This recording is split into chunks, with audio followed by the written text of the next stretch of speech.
This is Drop In, Drop Out, the weekly podcast where a mix of 7 gamers come together for an open and engaging conversation all about video games. This week, we're making 25 predictions for 2025. We're going to be covering all sorts of topics like the Switch 2, this year's most anticipated releases, and we're even going to take a swing at what wins Game of the Year for 2025. I'm today's host, Patrick, and dropping in this week is the entire cast of Drop In, Drop Out. Cognitive Clips, starting with you. Welcome to episode 1. How we doing, big dog? Cannot believe it's episode 1, man. Like, this whole week has been surreal. So glad to be here. Next. Also joining us, my sweet dumpster boy, Cayman Darty. Cayman, how we doing? Patrick, I'm fired up tonight, baby. I've got the energy. I've got the energy tonight. I got so many tricks up my sleeve this episode. I got so many things I'm gonna pull off. You guys don't even know what's about to happen. You don't even want to know what's about to happen. I cannot wait for whatever. I'm gonna give you guys the worst episode I've ever had, probably. Good. Just real sad. Save the stuff. Worst for the first. That's what I'm saying. Oh, no. Also joining us this week and for many weeks moving forward, JT, Jake Twitchin, the amazing streamer. Welcome to episode 1. Fuck yes, I really wanted to be the first person to say fuck on this podcast and lay the groundwork. Turn it off if you got kids around, or expose them to this naughty language early. I don't care. It's your life. Also joining us, Jerica from the JK Games podcast, but also from the Drop In, Drop Out podcast. Jerica, welcome to the show. Howdy, folks. Yes, I'm also really excited to be here. It's going to get, I guess it's the new saying, litty titty, butter my roll. There's a few different ones in there that I've saved in my fanny pack down here. You can't see it yet until I need to stand up. I'm not going to stand up yet. Not yet. We have to earn it, right? Yeah. Of course. Yeah, I get that. Also joining us from the JK Games podcast and the Drop In, Drop Out podcast, Kayla. Kayla, welcome in. How you doing? Hey, I'm doing good. I'm excited. I'm ready to get weird in this place. Episode 1. It's actually happening. It's crazy we're here. It's been ideas up till this point. Ideas. He's down to farm. Down to farm, people. Let's go. DTF, LGW. Let's get weird. And finally, rounding out the 7 of Drop In, Drop Out. My gamble worth taking. GWT Maury. Oh, it's happened finally. Yeah, how you feeling? Dude, I'm great. This is crazy. Sitting here watching the intro happen live was so nuts. I smiled from ear to ear the whole time. I'm so happy to be here. I'm so happy to see everybody's 2025 predictions. Let's go. fucking do it. So it's been a busy week at Drop In, Drop Out. You probably found us because our very own Jerica Hanna launched our podcast on Kind of Funny Games Daily. So we're just getting started on bringing you a full suite of video game coverage. But this week, here's a little highlight of what's been going on in the world of Drop In, Drop Out. Both JK Games and Spotlight Games covered a smattering of Xbox news for this week, from the Developer Direct to Xbox's reiteration on releasing their games anywhere it makes sense to, like the Switch 2. Those episodes on podcast feeds and YouTube. Also, side note, Xbox, feel free to launch a game on Drop In, Drop Out if you need to. We're happy to do that for you. Also, Cognitive Clips can finally talk about Citizen Sleeper 2. He dropped a video essay and how time is not on your side in the latest indie darling. So go over to YouTube, check out his most recent video essay. Reviews dropping today for Citizen Sleeper 2. We might talk about it on this episode. And for all of this content and much more, head on over to dropindropoutpod.com to follow whatever speaks to that beautiful heart of yours. Is it Spotlight Games? Is it JK Games? Is it AmazingStreamer.com? Is it the gamble we're taking? Is it Cognitive Clips? You choose by going to dropindropoutpod.com. As this is episode 1, we got all sorts of plans. Turns out there are plans I don't even know about from the dumpster. But one thing that we do plan on, maybe not every episode, but it could be, this is a learning opportunity, right? Is what we're playing. We're going to go around the horn, talk about what we're playing. Because between 7 people, that's a lot of different tastes. So I'm excited to start introducing to our audience what is our taste of video games. So let's start in episode 1 on the other side of the room with Jake Twitchin. I hear that you have a game to talk about by the name of Donkey Kong Country Returns HD. Let's go. I submitted to Patrick 2 options of games to talk about today. You did. You sure did. And I guess maybe leading with Dead or Alive Extreme 3 that I imported from Japan because it wasn't released in America wasn't the way to go for the very first game we talked about on this Maybe podcast. not. That's So a I'm here description to of your talk taste. about I disagree. Donkey Kong I think that was the Country perfect game. Returns. We love to see it. Honestly, I've been playing a bunch of stuff as I usually do over on my Twitch channel, and I always say the same thing. I'm playing a little of a lot and a lot of a little because I don't often stick with like full playthroughs for every single thing that I pick up, but I do try to play most new releases, and I am so surprised at how much time I've spent on Donkey Kong Country Returns. I've been having a blast. Has anybody else played this game or the original version on Wii?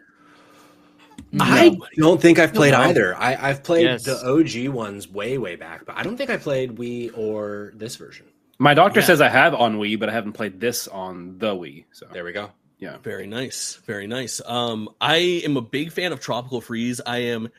Truthfully, when I was a kid, I really liked the original Donkey Kong Country 1, 2, and 3. As I replayed them as an adult, I think they're slightly above average video games. I don't think they're incredible. I don't think they're great, but I will say that Donkey Kong Country Returns, especially in this Switch rendition, is a very, very hot ticket. I would say it's got to be up there in that top like 10, 15% of like the best 2D platformers of all time, most of them being Nintendo.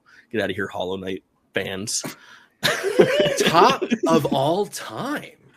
Top like 10, 15% of all time. Percent. Percent. Yeah, I mean, yeah. that could be Got it. hundreds. Listen, that's a different episode. Top 10 to 15% of platformers of all time. Let's talk percents, we'll get there. people. But yeah, really hot on it. I feel like this port has got a bit of a bad rap as well, being priced at $60. Switch 2 is on the horizon. It comes out. There's less bells and whistles in this remaster than there was for the Wii U remaster of Tropical Freeze. But all in all, I think this is a pretty hot ticket, and it brings over a couple of the bells and whistles that the 3DS port got back in the day. It's got some extra levels and some things to make it a little less challenging. It hasn't stopped it from absolutely defeating me on stream. So if you want to see me rage out while playing this game that I still haven't completed, I'm in the final area right now.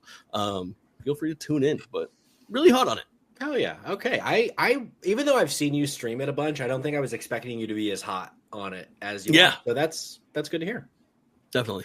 Maury, you said you've been struggling a little bit with finishing some games, but you finished one today, and that game is Neva. It is. Yes, Patrick. For those of you that have watched episode 0, you know that I put Neva in my top 10 games of the year, and though it is a 3-hour experience, I didn't finish it. That all ended today. I finally finished the 3-hour game. Kayla, I know you know the struggle. You're right here with me. Yeah, I put it in my top 10 because of how beautiful this game is. And when you get into that last hour of the game, which was what I had it done, it just continues to shine through. The art style is immaculate, and some of the set pieces are brilliant. I really enjoyed my time with it. The ending was tragic and then beautiful and then tragic again. Sure. And yeah, I enjoyed my time thoroughly, and that's what I've been playing. Hell yeah. Do you have anything else like on the docket that you're just like really hoping maybe gets you out of the rut? Dude, like I am a slut for Marvel Rivals. Yeah, dude. And let me tell you, it does not get you out of any rut. It puts you deeper in the hole. But dude, Kayla, like it constantly ruins my days. Like, I'm not kidding. I played before I got on here with y'all and lost 3 times in a row. Had a 2-11 Spider-Man. Now I'm cussing him out live. All right, Spider-Man fuck sucks. it, we'll do it live. Yeah, dude, he's fun. All right. And like, it's just miserable. So Marvel Rivals is not reigniting my love of gaming, but I'm hoping some new titles that come out this year might, and maybe we talk about them at some point this evening. I don't know. Sure. I don't know. Who do you It seems mean? like So I am a flex. Like I can play literally anything on the board, but Vanguard, yeah, give me Doctor Strange, give me some Groot action, maybe a little Thor, right? You throw me on Strategist, give me Mantis, give me Adam Warlock. I'm gonna cook. That's a little bit of what Jake, who do you mean? I am pretty much an Iron Fist one trick, but I'll hop on like Jeff or Rocket if I need to fill heals, and that's pretty much the end. If anybody else, I'm useless to my team. I love it. I enjoy the pure chaos of Scarlet Witch myself. That's Me too. That was a great reference. Pure chaos. Yes. Good. Yeah, I've dabbled in other characters, but she keeps pulling me back, brother. You know. I know. I'm just waiting for DC rival, so I just keep going back to Suicide Squad. Wow. Good boy. No, Good that's boy. not the place to go back to, but well, yeah. It is. Cayman, I've missed your voice already. What have you been playing? Patrick, it wouldn't be right to start off drop in, drop out without a dumpster dive. So why don't I not only just bring a dumpster dive, but bring a fucking heater with me? So I don't know if you guys have ever heard of this game. It's called Bonson Nights.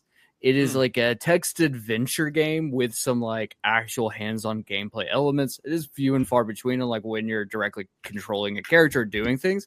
But it is a text adventure game where you play as an undercover agent for some sort of government office. You don't know. It's a big mystery. It might be the apocalypse. It might not be the apocalypse. We're not 100% certain. The game leaves a lot of things to try to be as vague as possible. But essentially, you've infiltrated a cult as an undercover officer, and you are attempting to figure out what has happened to your partner who's gone missing. And you're reporting back. So part of the game is like collecting evidence. Part of the game is also trying not to get caught by like the cult members and getting found out.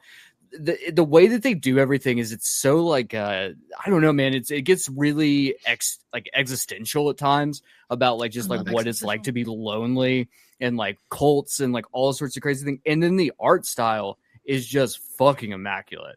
It is like it's like an old school, almost looks like an early 90s PC like graphic text adventure game with like all neon lights. The music is the same way. It's a bunch of like dark synth pop, but like really ground down to like that 8-bit style. It is a weird game. And you were going to see some things in this game that like was not expecting. But it's a really cool game. I really think like you guys have to like check this out. I think I picked it up for like $1.99. I don't actually think it costs more than $10 just natively.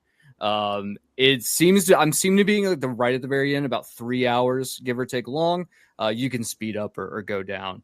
However you like, but yeah, look, as Dumpster Dives goes, this is a solid pick. Definitely recommend if you're out there looking for something that's just different. You'll definitely find it here with Bonson Nights. Hell yeah. Cayman, this is episode 1 of a new podcast, drop in, drop out, in case you muted the first, 13 minutes. And you're like, what am I listening to? There might be people here that don't know what a dumpster dive is. Can you give a little context for the dive? Right. Dumpster dives. What is a dumpster dive? Dumpster dive is where I go through literally the pits of sales looking for the most dirt cheap games you can find. Things that you'll never will ever look at unless you are just like in the know or you're just being crazy. And I will play them to completion. And some of them are really good and some of them are really bad. But the truth is you never know until you jump right in. And so what I do is I curate a list of these really good games that you should check out, things that you can pick up for only a handful of dollars. Everything is underneath $10 and things that you should play. Bonson Nights is a great example of one of those games you should play. My Hidden Things, we talked about Spotlight Games earlier. If you want to hear that, fucking amazing. Great games. Digging up Ronald Reagan's dead body just so that you could set it on fire and send it back to hell where it belongs. Great game. Okay. You should pick that up. It's perfect. All right. Was that a game or your weekend plans? Or both? Look, it's better than Inside My Asshole 4. Yeah. That's where they've debatable. They got to the 4th one already. They just released the 3rd one. Yeah. Goodness gracious. Trailers live right now on Pornhub. Let's go.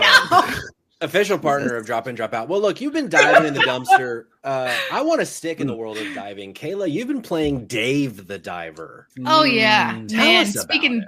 Speaking of diving, perfect segue. Couldn't have asked for it better. Like this game, if you have not played this game, I highly suggest that you do. Like, no matter what type of gaming you prefer, this game is so like perfectly cozy, but also there's so much to do at the same time. This game is ever evolving. Essentially, you are playing as Dave. There is a story involved as well. There's a goal of like befriending these sea people that you can see on the screen here if you're watching. Essentially, he is diving for fish. You get to different regions. You can go to different areas. You can upgrade your weapons. You can get different weapons that do different things. And you interact with people along the way. There's many different abilities that you can get, different missions you can go on. But at night, when you get to the night portion, you manage this sushi restaurant. And you get to kind of curate what your menu looks like, what your staff looks like. Very much like management sim type vibe, which is right up my alley. But it's so much more than that. There's super fun mini games. And the game, like if you ever get to a point where you start to feel a little bit bored, like they add something new in. And these animations and cutscenes are fantastic every single time. Music is top tier. It's an indie game. This is the only game this developer's ever released. Mint Rocket is the name of the developer. They are releasing an update or like a DLC this year towards the end of the year. I don't know if they released the exact date. It just says late 2025, I think. But it's Dave Goes to the Jungle, and I cannot wait for them to release that because any content that they release, I want to eat it up. And this game just really sucks me in. I'll play it for hours and hours. So I'm doing that right now. So much Dave the Diver when it launched. If I'm not mistaken, I believe Dave the Diver was in Spotlight Games' top 10 games of 2023. Ooh, nice. Yeah, it came out 2023, but they just keep like sucking me back in, and especially with this new DLC. Just when I thought I was out, Dave sucked me back in. So, okay, I don't think that voice was right. It was great. It was spot on, actually. Where on the sucker fuck scale is this game? Because it's sucking you back in, but does it fuck? I don't. It does. That's a great question, honestly. It does. It does. I'm gonna get fired in the first episode. Drop in, drop out. No, it also is on sale. It's a cheap date for only $20, and it's worth every penny. Worth every penny. You heard it here first on Drop In, Drop Out, folks, because you've never heard of Dave the Diver before today. We have a couple more of us to go. Jerica, I want to go to you. You've been playing this game called Eternal Strands of the Spotless Mind. Is that not correct? to be, I don't want to fool anybody. This isn't a new Strand game by Kojima. Whoa. God, I wish. First mention of Kojima on the podcast. Keep going. Damn it. Anyways, yeah, I was interested in this because I heard that, I knew Mike Laidlaw. He was a 15-year veteran at BioWare, left the studio and found, it looks like a new posse of folks to start another studio, an indie studio with Yellow Brick Games. I think they were founded in 2020, so it's been 5 years. They've been working on this. This is their first game, Eternal Strands. And, if you watch a trailer, you probably can sort of tell, like, this art style, there's dragons. I just got off of Dragon Age. Why am I playing another dragon game? Well, if anyone from BioWare is touching this thing, I want to get into it. But I didn't know how much I was going to enjoy this game at first because I'm just playing the demo. I think I'm going to go ahead and purchase the whole thing. Just depends how much time I have before Avowed, which isn't much. But what's unique about it, though, is the gameplay, because it uses... I won't compare it to Tears of the Kingdom because you're not fusing things together, but you do have like a physics-based like magic abilities that you can like use your abilities to grab these like fire bombs and throw it into the world literally anywhere. You can grab trees, throw them. You can grab stones. Like the world is like destructible to some extent.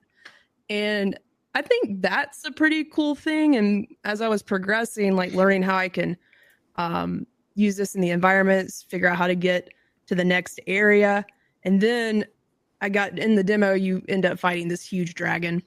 And which, by the way, you're playing as Brynn, a fantastic looking main character. She's Great hot.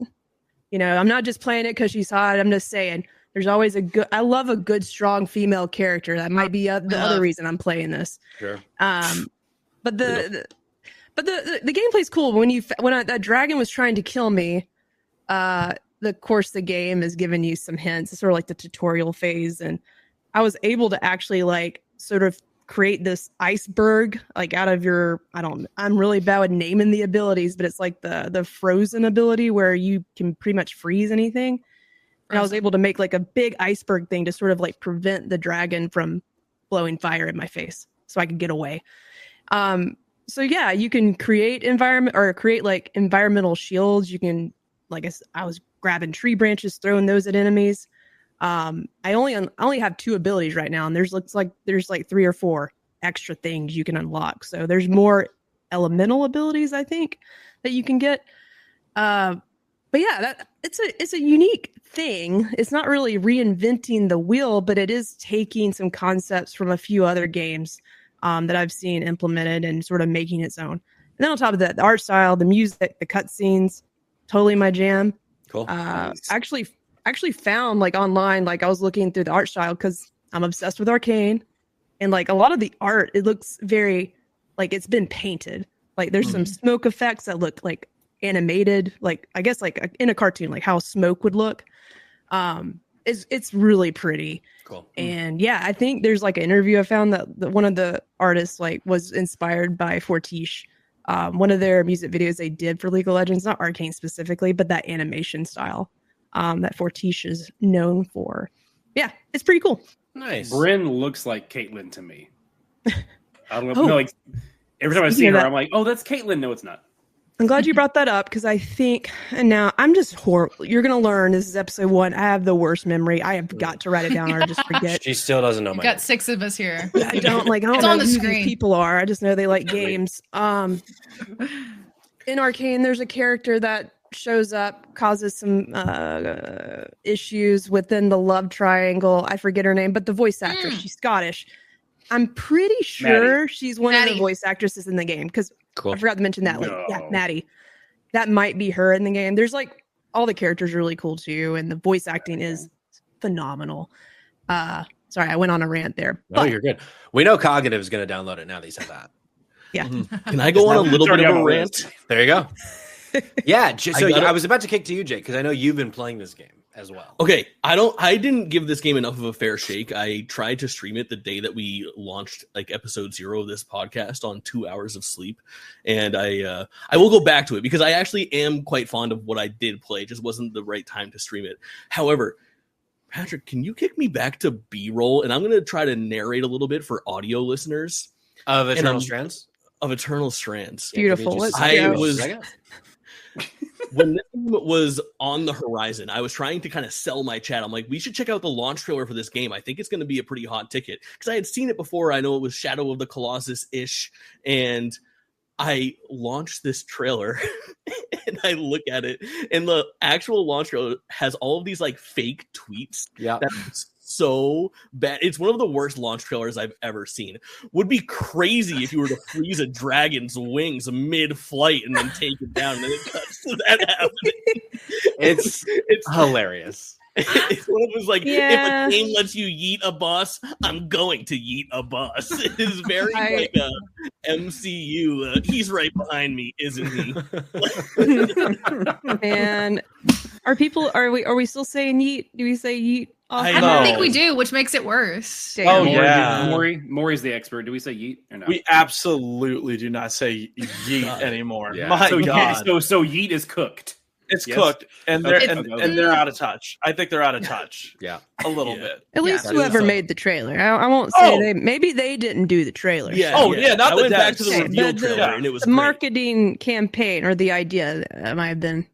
I wasn't even watching the video when it was playing, so I haven't seen the trailer. That's awesome. Yeah. No, reading those tweets made me want to yeet my Caucasian at my monitor. Like, Jesus Christ. That was the most unreal thing I've Which ever is a read. drink. Oh my God. Let's be clear. Which is a drink. Go ahead and Yeet yourself at the monitor. The Big Look, I Lebowski. want to yeet Yourself myself. was crazy. all the time. Yourself was crazy.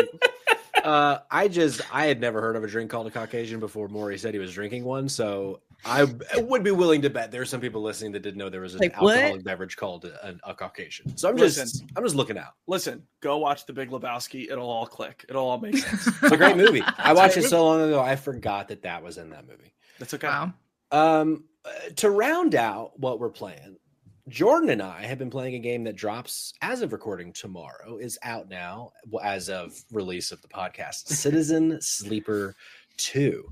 Jordan, I mentioned at the top of the episode that you released a video essay. I want to kick to you first. What are your thoughts on this game so far? Spoiler free, of course. Yeah. Well, so far is not even applicable because I've finished the game like 3 weeks ago and right. sit there and not talk about it very much. No.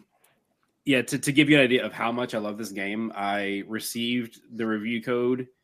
And then shout out fellow traveler. Thank you so much. I finished the game, which was 12 hours ish for me total. within 48 hours. Like I started it and I could not stop. I hadn't even played the first game, but I was interested in checking out the second one just from what all the previews were saying about it. And so I took a chance, reached out to the publishers, and they were kind enough to offer me the review code. So I took that, ran with it. But the writing is just phenomenal. I mean, that's what it's kind of known for now that I'm like into these games, and I'm going back to the first one and playing it as well. And now that I'm in that sphere, hearing what other people say about it, that's a pretty, across the board, unless you're Jake, that you just love the writing. You love to read the writing as you're playing because it really sets up the world. If you've ever played any sort of tabletop RPG, Dungeons and Dragons, or anything similar to it, it has the same kind of vibe. There are dice mechanics involved. There is no voice acting. So again, it is just you are kind of putting your own voice to these characters that they have like their own little art next to the character as they're speaking kind of thing. But I cannot say enough good things about it. It blew me away from the first moment the text was on screen for the second game. I was just like hooked and couldn't stop. Yeah, if you're reading the game out loud in anime voices, it doesn't feel like the writing is as good. So I wouldn't recommend that. Sleeper, look out! Wake up, sleeper! God, I have also been playing Citizen Sleeper 2. I've not finished the game, even though it maybe sounds like I did just finish. But I played the first one. What's up, Kayla?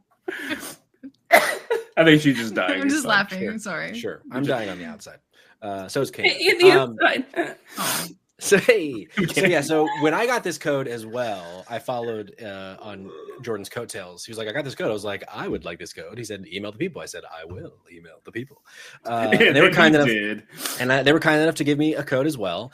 But I wanted, because we got this, like you said, weeks ago, I was like, I want to play the first one first, even though it seems like the second one is, it's not a direct sequel, but I am glad that I did. And so I would lead with, if you're interested in Citizen Sleeper 2, in my opinion, and you haven't played 1, start with 1.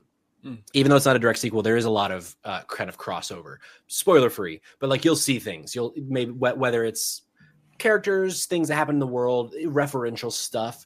It has served me knowing those things on my playthrough. But also, the game is, if you've played Citizen Sleeper 1, this game, it just evolves the game formula in such a nice way. In the B-roll that I was showing, they've introduced a lot of new mechanics, things like the dice that you have being able to break. In the previous game, the kind of mechanic was if you didn't have the energy to use a certain amount of dice, then you could only use, like, say, 3 because you're too tired to use the other 3. But they've gotten rid of that in favor of dice basically having a health bar. The more stressed you are, the more likely it is for your dice to break, etc. So there's just like a lot of little things like that. And for anyone that's played like a tabletop RPG, this game, instead of the first, introduces skill checks throughout. So like based on the type of sleeper you are, whether you're more like mechanical, whether you're more like strong, when you're in certain dialogue occasions, you'll have like a skill check. Or if you're doing like in a mission, it'd be like, all right, do you want to jump across this gap? And if you aren't like the strong sleeper, then you're going to have a disadvantage with that skill check. So I really like this one. I think makes it more easy to kind of role play as the type of sleeper you are. Whereas the first game, I felt like it never mattered the kind of sleeper that I chose.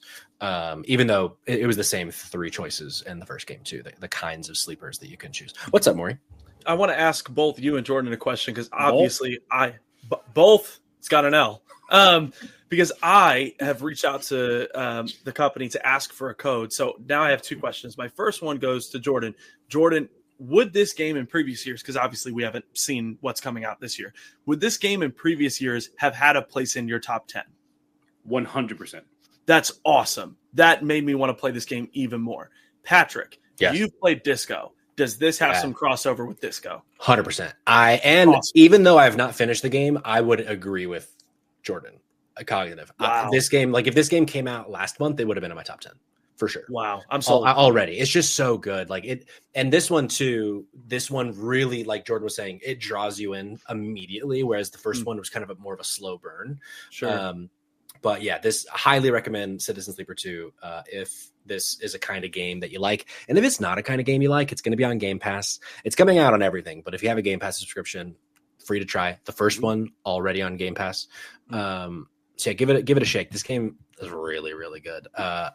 Knowing what's coming the rest of the year, there's a lot of really good shit. So I'm not going to say that I expect this to be in my top 10, but I won't be surprised if it stays in my top 10. Yeah, sure. And I don't want to like linger too long because I know we got a lot of things to talk about today, and drop in, drop out. But I just really appreciate with a lot of these indie games how the developers will just kind of put a little bit of themselves into either the narrative or the mechanics or both. And this is, if you've seen the Spotlight Games mental health special, this is no secret. It's not a secret to me at all. But I do have depression, and these dice mechanics, especially in the second game of being able to, the dice are rolled at the start of the cycle, at the start of the day, and that's what you're stuck with. You don't really get to change too much about how those dice operate. You either have a whole lot of luck or you don't. And so the developer, Jump Over the Age is the name of the company. Gareth Damian Martin, I believe, is the name of the solo dev themselves. And they did an AMA on Reddit yesterday. And so I'll just read this real quick. I chimed in and said, "Hey, Gareth, could you speak to your inspiration for the dice mechanics, especially how they're rolled at the start of each cycle? As someone living with depression, it really spoke to the idea of never being 100% certain that you'd be able to do / have the energy to do what you want to do in the future, and having to just take things one day at a time. Or maybe it was just truly a reworked tabletop RPG mechanic." And would you like me to read his response in an Australian accent? Yes. I'm just kidding. Maybe this is like episode 10, but episode 1 was probably just play and say.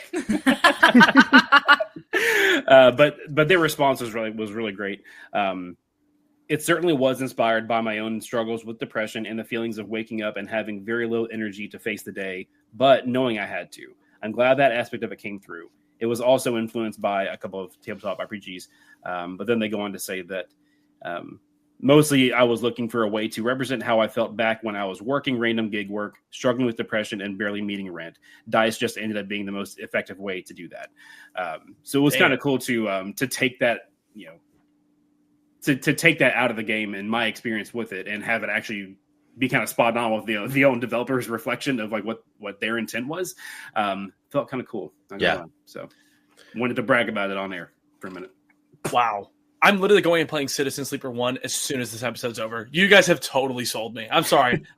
I'm so excited. Maury, you're going to love both of these games. You are 100%. Jake, I'm so ready. Don't even try. I'm not rolling dice over I like here. to read my games. Do the voice, Jake. Do it. Listen, actually, if you no, you're talking to somebody who had Sonic Shadow Generations on their Game of the Year list last year. Okay, I'm not the target audience for Citizen Sleeper. That's what I love about this. He's not a serious man. Oh my god! But we love you anyway, baby. Oh my god! You and your little blue blur. Okay, well, that's what we've been playing. A little bit of some insight into the kinds of games we like and whether we're a freak or not, like Jake. So what do we say we get into the topic at hand? 25 predictions for 2025. I'm ready, brother. The way this is going to work is the 7 of us threw together 25 questions about this year. I have segmented them based on like genre, style, whatever. Like there's going to be some PlayStation questions. There's going to be some Xbox questions. There's going to be some random questions.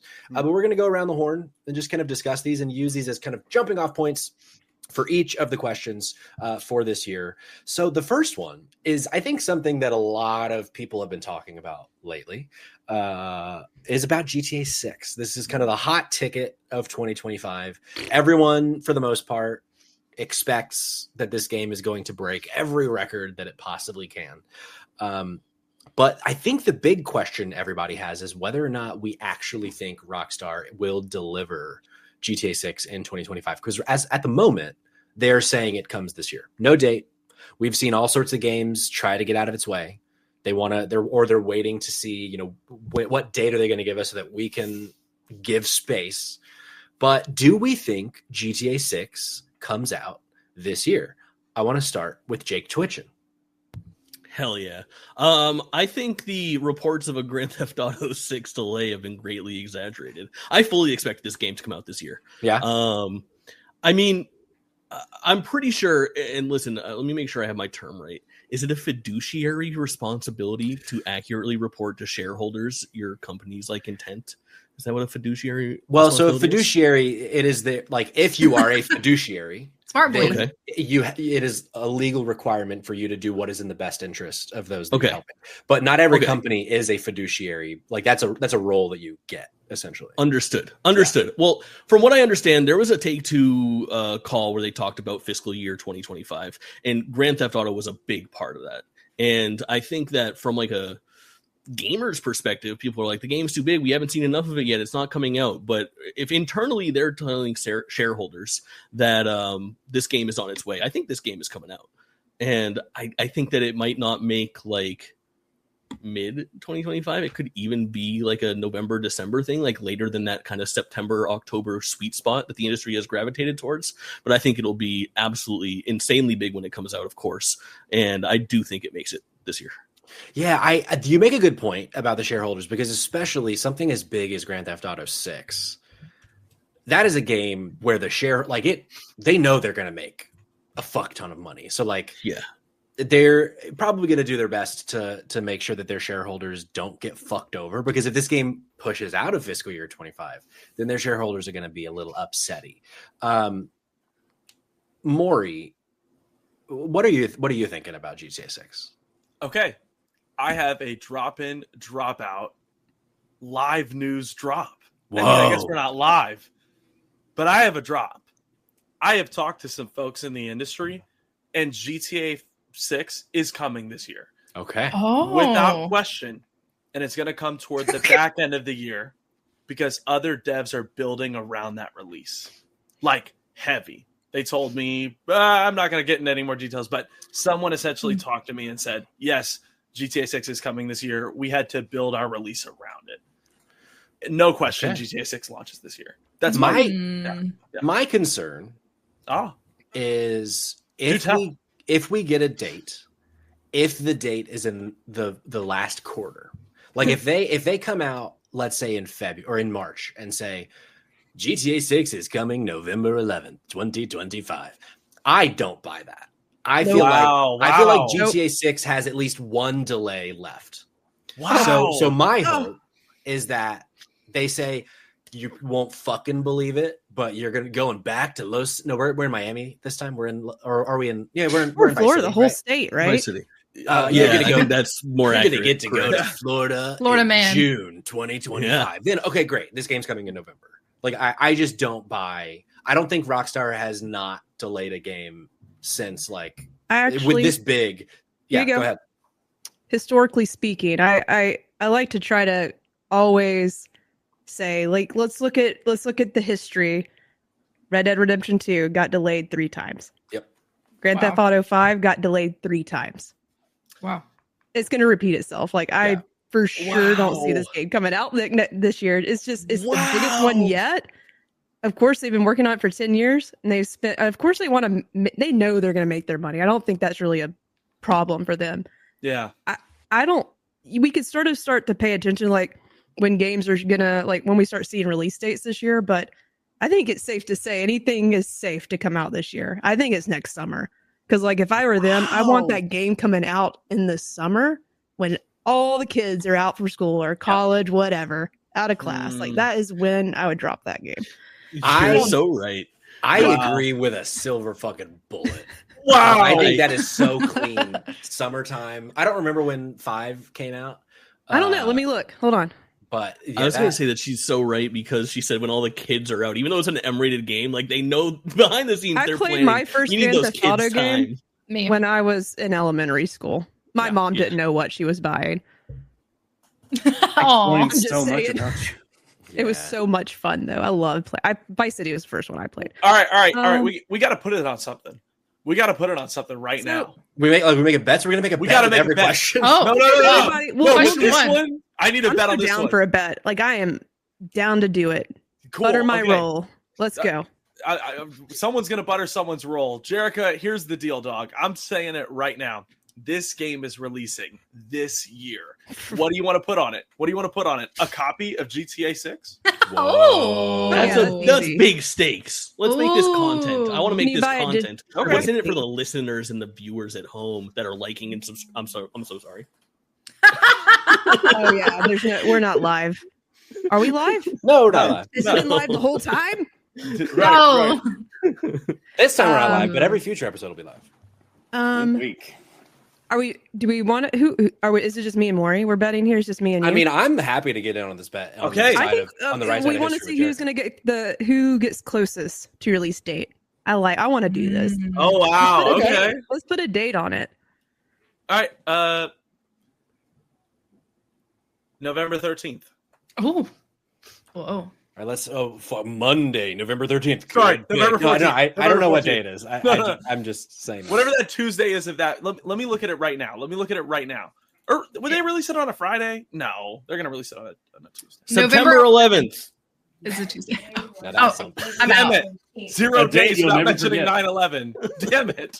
Damn it, Jake. I say. I do declare.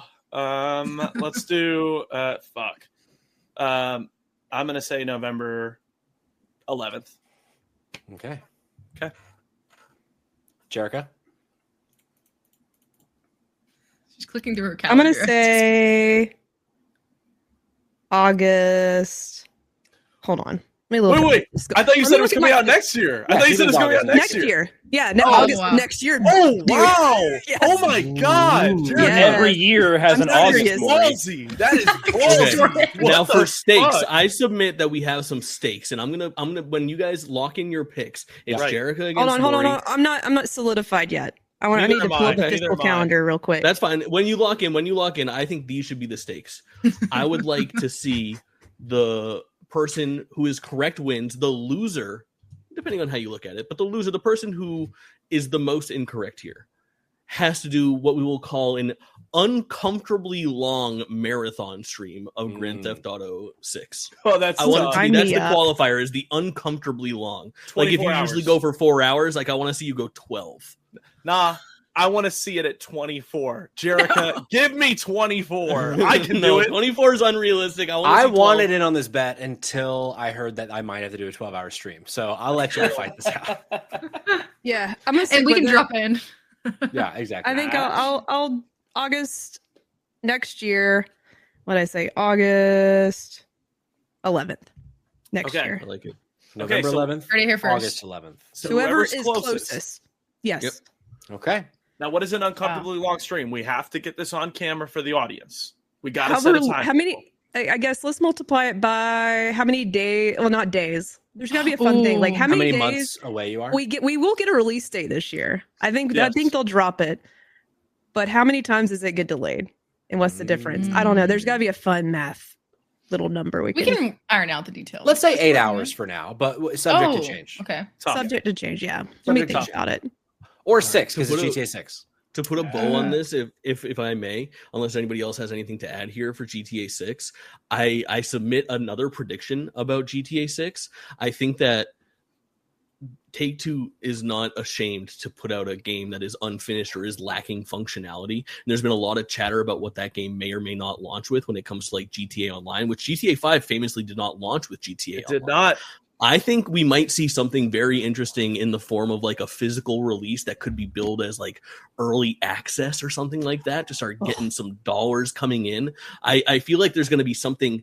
That's my prediction, is that there's going to be something odd about the 2025 release of Grand Theft Auto 6. There's been some chatter about cheddar, and we're going to figure out what that is. I like it. Next up, anybody here heard of a little game called Metroid Prime 4? I think I heard about it on the schoolyard. Well, princess. The second question of our predictions topic is, will Metroid Prime 4 have higher than a 90 on either Metacritic or OpenCritic? We know what the answer is going to be, but I want to start with the biggest Metroid sicko I know, Jordan, a.k.a. Cognitive Clips. And, let's be honest here. What do you think? I'll be honest. Yeah, well, first of all, I'll be honest, 120. I want you to be proud of me because I thought about, but then did not change into my Samus helmet shirt. It's just a plain red T-shirt. So you're welcome for playing against type. No, I think it will. I actually did a little research of my own, Jerica. You'll be proud of me. Research is my day job, but that's beside the point. The lowest scored on Metacritic, Metroid Prime, like the main trilogy, the lowest scored of those games is a 90. Wow. Like this series brings the numbers. So Metroid Prime Hunters is sitting at an 85. I said main trilogy. No, that's so funny. That's the first Metroid game I ever played on the DS. It was the little multiplayer one. Oh, I loved that shit. That was so much fun. Young, Maury. Oh my god, I was so young. I love it. The weird one a too, fetus. Federation Force. A fetus. Those were the 3DS. Yeah, the Federation Force games on the 3DS. Yeah, you're correct. That does not count on. It shouldn't metric for anything. Yeah. No, yeah. If Jake is correct, yeah, Hunter is technically canon and in the Prime series and has an 85. I just meant like the home console releases in the main trilogy. Sure, Dumpster Boy, what you got? So I'm hearing a bet here that if Metroid gets lower than a 9, Jordan has to go Zero Suit Samus full stream. Oh, yeah. If it gets more than a 9, Jake has to go Zero Suit Samus full stream. I haven't put my money on this yet. I think that's what I heard. No, I think you're the one that's known for it, Jacob.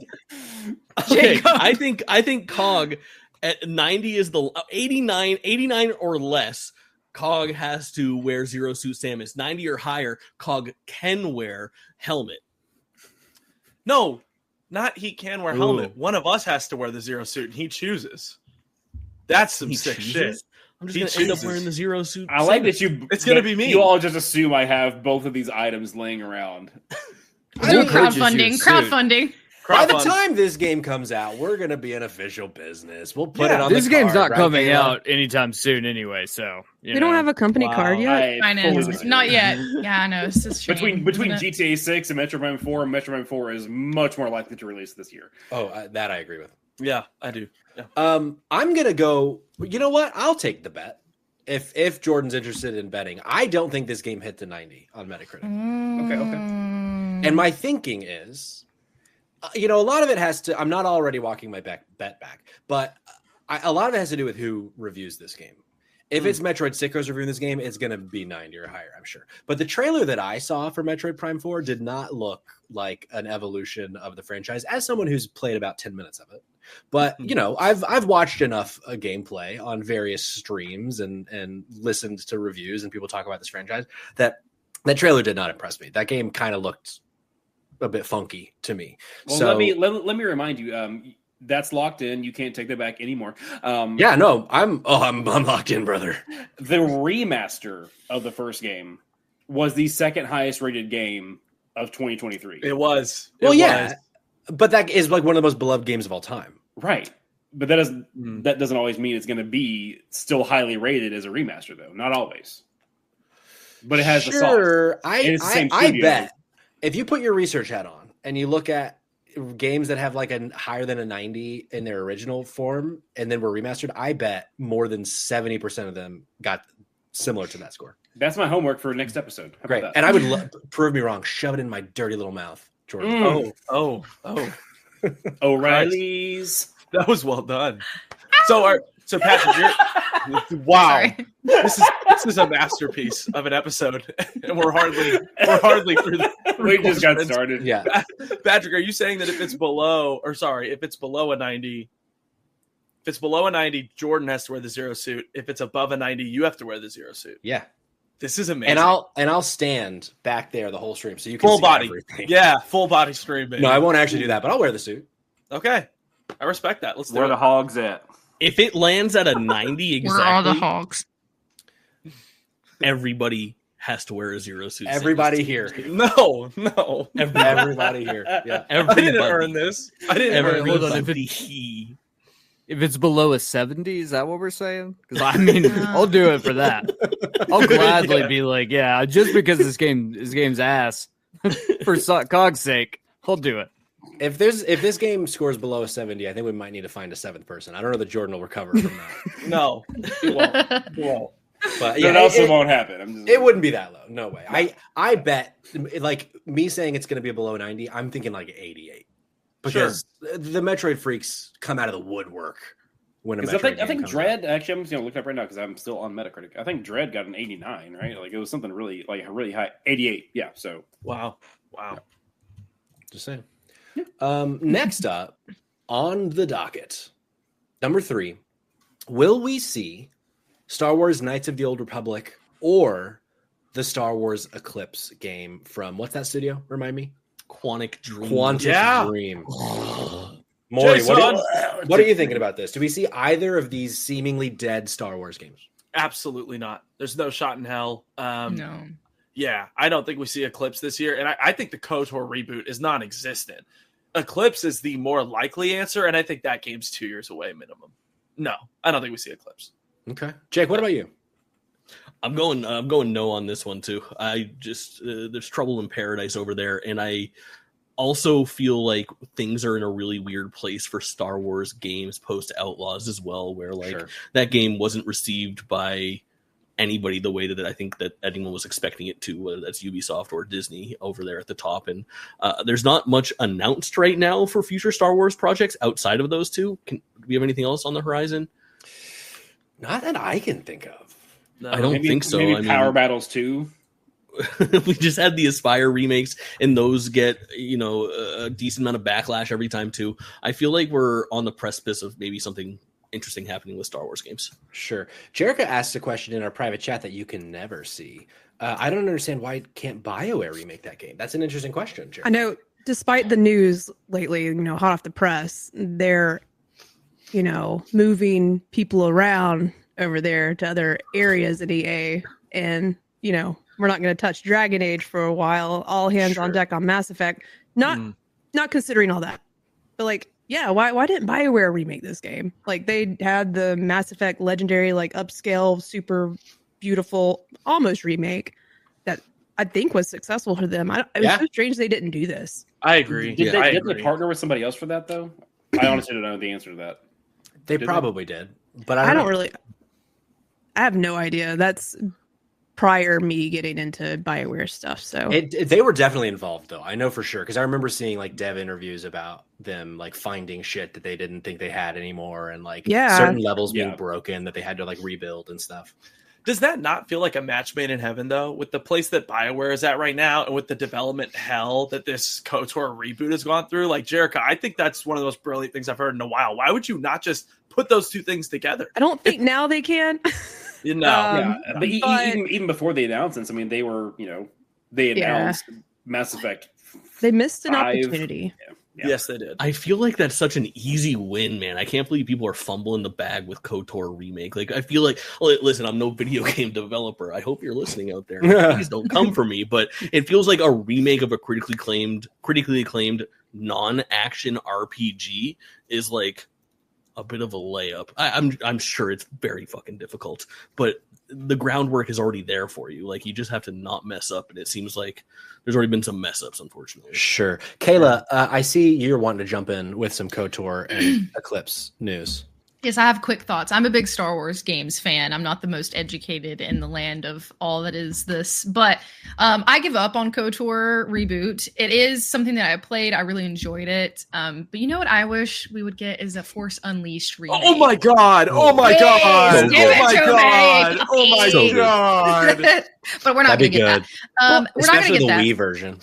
Yeah, I don't think we're gonna get that anytime soon. But I would hope more for Star Wars Eclipse to actually happen. But I don't see either one happening this year. But I wanted everyone to know that I'm a Star Wars games fan. So that was my shameless plug. Hell yeah, let's go, dude! I didn't know you were an Unleashed fan. That's awesome. I replayed Unleashed the weekend before Outlaws, and let me tell you, for the Xbox 360, that holds up. Did you guys know that they did a remaster of the Wii version of that game for Switch 2 years ago? No. Yeah, that's available for $20 on the Nintendo Switch, and it's incredible. Specifically the Wii version. That's so funny. I'm gonna download that literally after this. That's awesome. I did find an answer, by the way, before we go too far.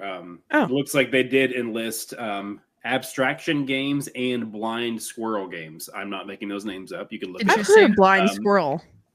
I have. That checks out. They occasionally find a nut, is what I hear. So occasionally, when they can see it.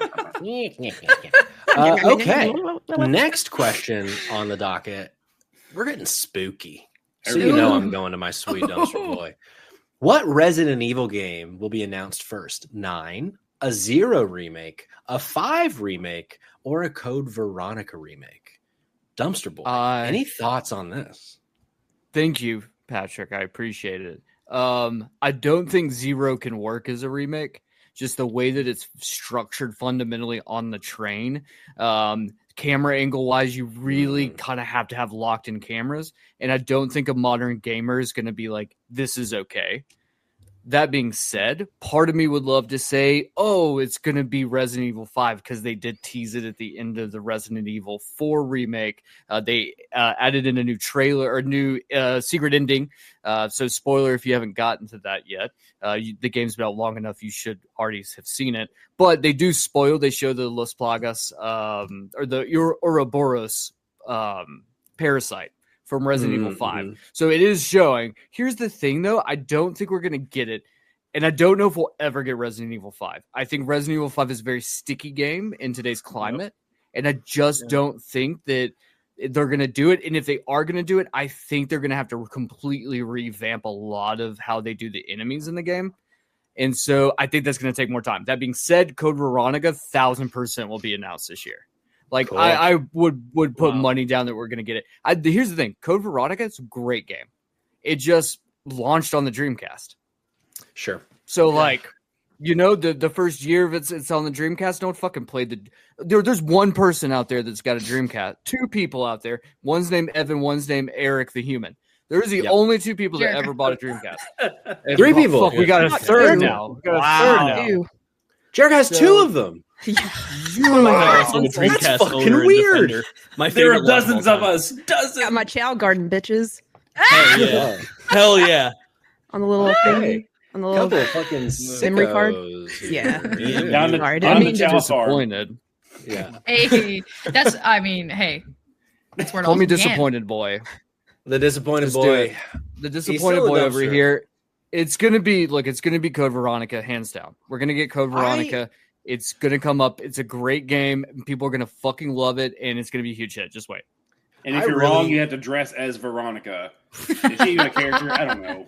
I really hope that you're right, Cayman, because it's like the one mainline Resident Evil game I've not played now that they've remade 2 and 3, because those were my kind of big missing ones. Because I played the 1 remake on GameCube back in the day. But I want to play it because so many people love Code Veronica. They say it's like their favorite. Yeah. And I just want to live it. And also, Maury, remember when we were friends and played like half of 5? Okay. I remember when we were once friends, Patrick. Yeah. I do. These were great days. I do. Take me back. God, take me back. When we were Will you take me back, Spotlight. Don't talk to me like that on stream. Stop it. Don't do it. Number next. Number next. Can I just have one thing to say really quickly? Yeah, Maury. I don't think Code Veronica is the next one that gets announced. And I love Cayman. I think it's 9. I totally think it's 9. They've been teasing us and fondling us and tickling us. Yeah, it's intimate. Trust me, Kayla, it's an intimate gesture that they've made. I want 9. I really do think 9 is next. I do. But I love what Cayman said. I don't think you see 5. 5 is like a bloodbath. But at the same time, right, like you have Luis in 4, the original, talking about like Ashley's tits. Sure. And like they edited that out because they were like, oh, holy shit, he's talking to a minor sexually. Yeah, Kayla, I agree. So, like there is a lot that you have to redo in 5, but I think you can do it. And I think 5 is like a really special game in the series. And I would love to see them correct some of those really insensitive things in the game because there are quite a few. But I tapped in just to say, I think we see 9 before Veronica, and Cayman, I'll give you a sweet, sweet kiss if you're right. God, better. You better. Odd timing for Jordan to leave the room once we start talking about insensitive comments. That's all I'm saying. That's all I'm saying. Next one is Death Stranding 2 actually coming. Let's grab our BBs. Yo, Jericho, I love you so much. Grab your BBs. Oh, shit, there went my light. Oh no. Wow. There they are. Wow. Grab the BBs. I'm scared. I'm afraid. I gotta shake it. So Maury, let's start with you. Actually, let's start with Jerica. Maury, you were just talking. Jerica, do you think Death Stranding 2 is this year? Earlier on in some of these conversations, I feel like me and Maury talked about it off stream before. Like I was feeling no. But based on our conversation about GTA, I think it might have a spot this year. Okay. Wow. It might. It's going to be at the end of the year. And if it misses this year, early next year. It's just one of those games that if anything big is out around it, it might struggle to get the attention of some folks. Because I just know the first one is not everyone's cup of tea. I think the Kojima sickos, like we are, will be there day one. Like we will be there. But if I was Sony, I would have this come out in a safe place. Not to say it's not going to be great. It's just, it's going to be really fucking weird. It's going to be a technical marvel. Like we've already seen the photo mode, like just look like literally photorealistic. That was probably crazy. It's insane. Yeah. I just know they've had, and even Kojima, like during I think it was like the Tigger game show, they did that, or was it that or something else? It was like on at like midnight. And he was just talking about really wanting to give out, the release date, but there's some things preventing him from doing that. But the goal I think to this day is still 2025 sometime. It's just got to come out at a smart time. And if it's not at the smart time, it might get pushed. Not that it's not done, but they could polish and put it out at a better time. Sure. So Maury, are you aligned with Jerica? You thinking 2025? Patrick, this past fall, I heard that at Tokyo Game Show, there was going to be a presentation on Death Stranding 2. And so I stayed up until the wee hours of the morning to turn on YouTube. And what do I find? I find a full show about Death Stranding 2 in fluent Japanese with no subtitles. Whoa. We don't know what we're getting. We don't know what we're getting. What do I do? What do I do, Patrick? What do I do, team? What do I do, drop in, drop out? I sit there and I listen to Japanese for 2 hours just to see, like Jerica mentioned, that photo mode. So good, right? And at the end, I'm thinking, what better time to announce a release date? Surely it's early spring of 2025. That would make a lot of sense because I'd imagine Ghost of Yotei is toward the end of the year. No, we have no release dates off. Sure. I don't think we see this game this year. In your watching, did anybody ever say "Ego no menu wa arimasu ka"? Wow. Which means, can I see the English menu, please? Beautiful. That was very good. It's the only phrase I remember. Je parle un peu de français. So. No, don't do that shit, Jordan. It's too early. It's too early. Only until after 9:00. Exactly. No. I mean, to say the least, I don't think so. I don't think we see it this year. And I really do want to see it this year. But I think what Jerica said was so good. If they were to release it this year, they have to find the right place to put it. With the way Kojima talked about it in that recent article, me and Jerica talked about it, and I can't remember what he said, but he made it sound like production on the game slowed down a little bit. Like there's a lot going on. So you assume it's toward the end of the year. And what else is toward the end of the year? Grand Theft Auto 6. That's what I'm betting on. Sure. So right. It might come out now because it's not coming out until. Can I change my time on the? Yeah. Wow. I mean, maybe. I guess maybe. Okay, we can have a vote here. I think we're a pretty good democracy on this podcast. We are. Okay. Yeah. Okay. Let's hear the date real first. quick. Huh? Let's hear the date, and then we can decide if we allow it. It's whatever last Tuesday in June. I will allow it. I would say we allow it. Fine. Okay. I wanted to go more with what my heart wanted, like during the summer. So I want to give you the date. Hold on, 2026 went away on my calendar, June 30th. Okay. I love it. Next year. I love that. Yeah, Maury, not I Death believe Stranding. that. Sorry, my bad, Jerica. I believe Kojima was saying that this that the strike for the voice actors was impacting the production. Right. And that's pay your writers and your actors, please, sure. You idiots. I kind of feel like Imbeciles. because he's working on like 19 games, I feel like he's going to do the most Kojima thing and release all of them on the same day in 7 years, is my thinking. So, but yeah, one more for the BBs. Yeah, this is They need to get that game out. They're like, because they're like Corey's tickling his. I'm yeah, I was doing it too. And oh, Jerica did it, and I followed her. So no. if I'm weird, she's fucking weird. Let's clarify. You're Kojima fans. Well, You're weird. You guys are holding your BB, and I'm holding my Aragorn cup from The Lord of the Rings, The Fellowship of the Ring. From Burger King. They're all worth the same thing. 25 cents. Right. Next up. Almost dropped her. Oh no! Oh no! Jerica, baby. please tell me you're fucking lying. That noise just scared the shit out of me. I caught it. Oh, these reflexes are still there. Incredible. God. Incredible. That will be our new sub alert. Join us live on Twitch. Join us live on Twitch Thursday nights. You'll be able to hear that sound every time somebody gives us money from now on. Oh, that scared me bad. Hold on. Was that her impression of Immigrant Song, Led Zeppelin? Is that what that was? Jake, what's your funny joke? Oh, my funny joke is that they need to hurry up and get Death Stranding 2 out because the Decima engine needs its second good game. Yo, Horizon Zero Fun? Horizon Zero Fun, baby. Yo. We have hot takes on this podcast. We do. We love to see it. All right, next up, we're going indie from here. Kayla, this is one you brought to the table. What indie game do we hope or predict will be in the Game of the Year conversation? So, Kayla, I want to start with you. Yes. So I there's a good bit of indie bangers lined up for 2025. I know there's a couple on my radar. I'm going to keep it limited to one that I hope. Now, I think it's very likely that Citizen Sleeper 2 will. I have not played it yet. I do plan on it. I think it gets a nominee for Indie of the Year. Sure. I don't know if it gets a Game of the Year nomination, but I really at least hope that it gets a indie nomination. I doubt it. What I hope and my dream, and I doubt it, and you'll be surprised to know this is not a farm game. I know, shock. Wow. Have you guys seen anything about Usual June coming out in 2025? What is that? So I'm so glad you asked. It's from Finji, who makes Tunic and Night in the Woods. That developer. Shut up. Yeah.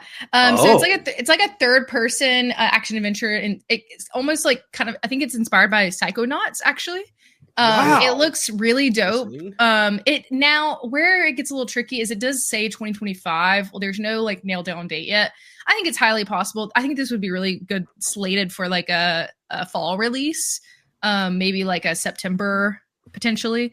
Or a June release. Hey, actually, you're onto something. I don't know if it comes out that early though, because I feel like we would know by now. But I hope that this makes it somewhere because I followed along with the development of it, and the developer is one that I love both of those games. So I hope that this gets a nominee. But we'll see. There's a lot of good options. Skyrocketed up my list. Yeah. I had not heard of this. Yeah, it's what's the name again? Sorry. Usual June. Usual June. Yeah, that's my hope and dream. Cognitive, do you have anything? You threw your name down for this conversation. Do you have anything in your little fucking lexicon of indie games? Little fucking lexicon. My little what? So I personally think Citizen Sleeper 2 deserves the nom, but that's just me. I mean, we're 30 days in. Let's chill. You chill. If you're gonna love this one, Jake. If Silk Song ever comes out, fucking in this lifetime, it will probably be on some lists. And then, I think we were all collectively bummed that they canceled Earthblade. Yeah, outright. That would have been a banger, I think. But apparently RIP. My girlfriend screamed to the heavens because that was on. We have another fun fantasy league, and that was one of her picks, and also a big Celeste fan. So screamed when she heard the news. To recap last year's fantasy critic, I picked it up 3 days before they announced it was going to be delayed. Wow! And then of course now, as of what, week and a half ago tops, it's outright canceled. But I do have to know, was was her screaming to the heavens anything like you screaming for dropping your BB? Like, what was the similarity? Whatever that came out of my body was something I've never made before. That was weird. Tears of the Kingdom fairy. I don't know if I could ever replicate that, but I was scared of dropping it and also me slipping. It's not even slippy over here, but I thought I was slipping. I don't know what happened. We almost had the first incidental death. It would have been. Who's our sub? Who are we subbing in? I'm surprised that no one here thinks Split Fiction has what it takes to be a Game of the Year nominee. You know, someone one of the only indie studios that has ever won Game of the Year. Actually, that's actually a good point. Actually, that is a good point. I didn't forget about it, but it's sort of like it doesn't feel like it's an indie game anymore. Yeah, that's how I feel. Like I feel like it's its own. Like it's a bigger deal now. But yeah, you're right. Like I think that. Based on the gameplay I've seen, it once again looks so too good to be true, but they've pulled it off with It Takes Two, and like that was a perfect game. Like it ran well. There was new mechanics every step of the way, and I think this is going to do a lot of the same, build on the same path that had, but really have more to it, more meat on the bones. So, does it count as indie if EA is publishing it? I guess that's a good point. But it's an EA original. Indie developed, yeah. It's an EA original. Right. Like I think that's the distinction because there's a line. What was the listen here, motherfucker? That's like Tales of Kinzara Wow. Yeah, is that what you're going for? Yeah, because that's another EA original, and it's like we would count that as an indie. Right. The reality is that I think Split Fiction shows up in the conversation, but there's no way it wins because there's not been a single developer that's gotten 2 Game of the Year wins. Yeah, that's right. And history could never be made again. That's true. Yeah. All history is done forever. There's no one's gonna ever set a record for anything. I hate you. That's such a good point. I hate Patrick. That's such a good point. What none of you have said is Hades 2 though. What if Hades 2 comes out this year? You didn't let me cook. I had a mouthful of Oreos, bro. Damn. That's your fault for eating Oreos on our fucking podcast. Yeah, fucking episode 1, dude just shoveling a whole fucking sleeve in his mouth. And it's my fault? And it's my fault that I mentioned Hades 2 first? All right, see you guys, I'm dropping out. Amazing. Wait, no, you can't. We don't have a 6-person layout. You have to stay. We haven't choose one of us to take with you, and it can't be me. I don't want to go. Oh Lord, we're so messy. I love it. I don't know why I even tried to defend myself. That was just I asked for it. You know? No, Hades 2 is a really good call, though. I didn't think about that because it's been in early access. I mean, I don't know that it comes out this year in 1.0. Though. This is what I'm asking. I want to ask the group, starting with Patrick. Do you think Hades 2 comes out this year? Because I got super nervous, and I know that KF builds on their fantasy league as they go forward, but no one took Hades 2 off the board. They can't. Yeah, that's the system not letting them. It already has a score. So if there's not a date, you can't take it? No, it's already been scored. Because it got an early access score. Because I, famously got 20 points from Hades last year. You still fucking lost, nerd. I still lost. Damn. I lost it. No. What the reason I was bringing it up is because it really hurt Kayla because she counterpicked it. Yeah, that was unfortunate. That was really unfortunate. Not my best decision. Without that, she would have won. I didn't think it was going to come out, and technically I was right. But anyways, you were right. I was going to say early access doesn't count. Yeah, I think early access should never count, and if a game goes early access, points don't count. Yeah, I mean, tell that to the people reviewing them and putting a score on it on a public platform. Give me their phone numbers so I can call them or text them. That are listening to our next bonus podcast, which will be our 2025 Fantasy Critic Draft, airing this When's it going out? Yeah, well, we're doing it live. Fuck it, we're doing it live. Sunday. Fuck it, we'll do it live. Come on. 2-9. What you got, Kayla? Or are you just pointing? Oh, I was just getting excited. That's all. Let's go, brother. All right, next question. What game, announced or not, do you predict will reinvent itself? Will we even get one? If you're unclear on what we mean by the question, think God of War 2018. Comes out totally different than any game that any previous God of War game. Jerica, I feel like this was a you submission. Is that correct? That was a me submission, all me. What you think? Is there one in your mind that made you think of this? Yeah. Fable. Would you like to share? Okay, sorry. I did. I shared it already. It was I was building up the suspense to say Fable. I think that's going to be I have such a good feeling. I know we haven't seen a whole lot of it. But from the interviews and just reading about the team that's working on it, obviously they only have made racing games, Forza, in the past, which seems like a strange combination. But I think the team there is super passionate about doing something new.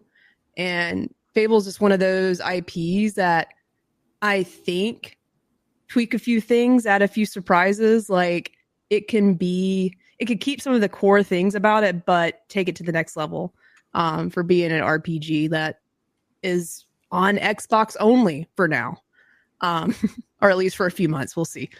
I don't know when it comes out. I know I feel in my gut that it is gonna make its way this year, and yeah, I think it'll surprise everybody. I can't really give you any predictions why, but just even from the trailer, just the way they're taking the humor, they're still keeping what makes Fable funny and cute and. That I don't know. You know what I mean? Yeah. Fable has like thing the about the charm. The charm. That's it, the charm. It's got a certain charm, and it almost looks like they're doing like a mockumentary sort of style of the way to tell that story. I think that's a creative way to like bring people into like this looks so good. It looks like a movie. It's hilarious, and then also have just incredible gameplay. Imagine with the tech now, like how some of those abilities could play for anyone that's played Fable or Fable 2. I've only played those two. Oh, wait. And the third one. I didn't play whatever came out. Like, I don't know whatever that extra game was. That sucked. The Connect one? Yeah, whatever. I loved that one. I loved that one. Legends, Legends. Yeah. Maury played so much of that in his little diaper. Just in front of the couch playing Connect. I think it elevates itself and it keeps some of the bones, but I think it's going to knock our socks off. That's my most anticipated game if it comes out this year. It's so interesting that you bring that up today because literally today, Playground Games' previous game was announced to be coming to PlayStation.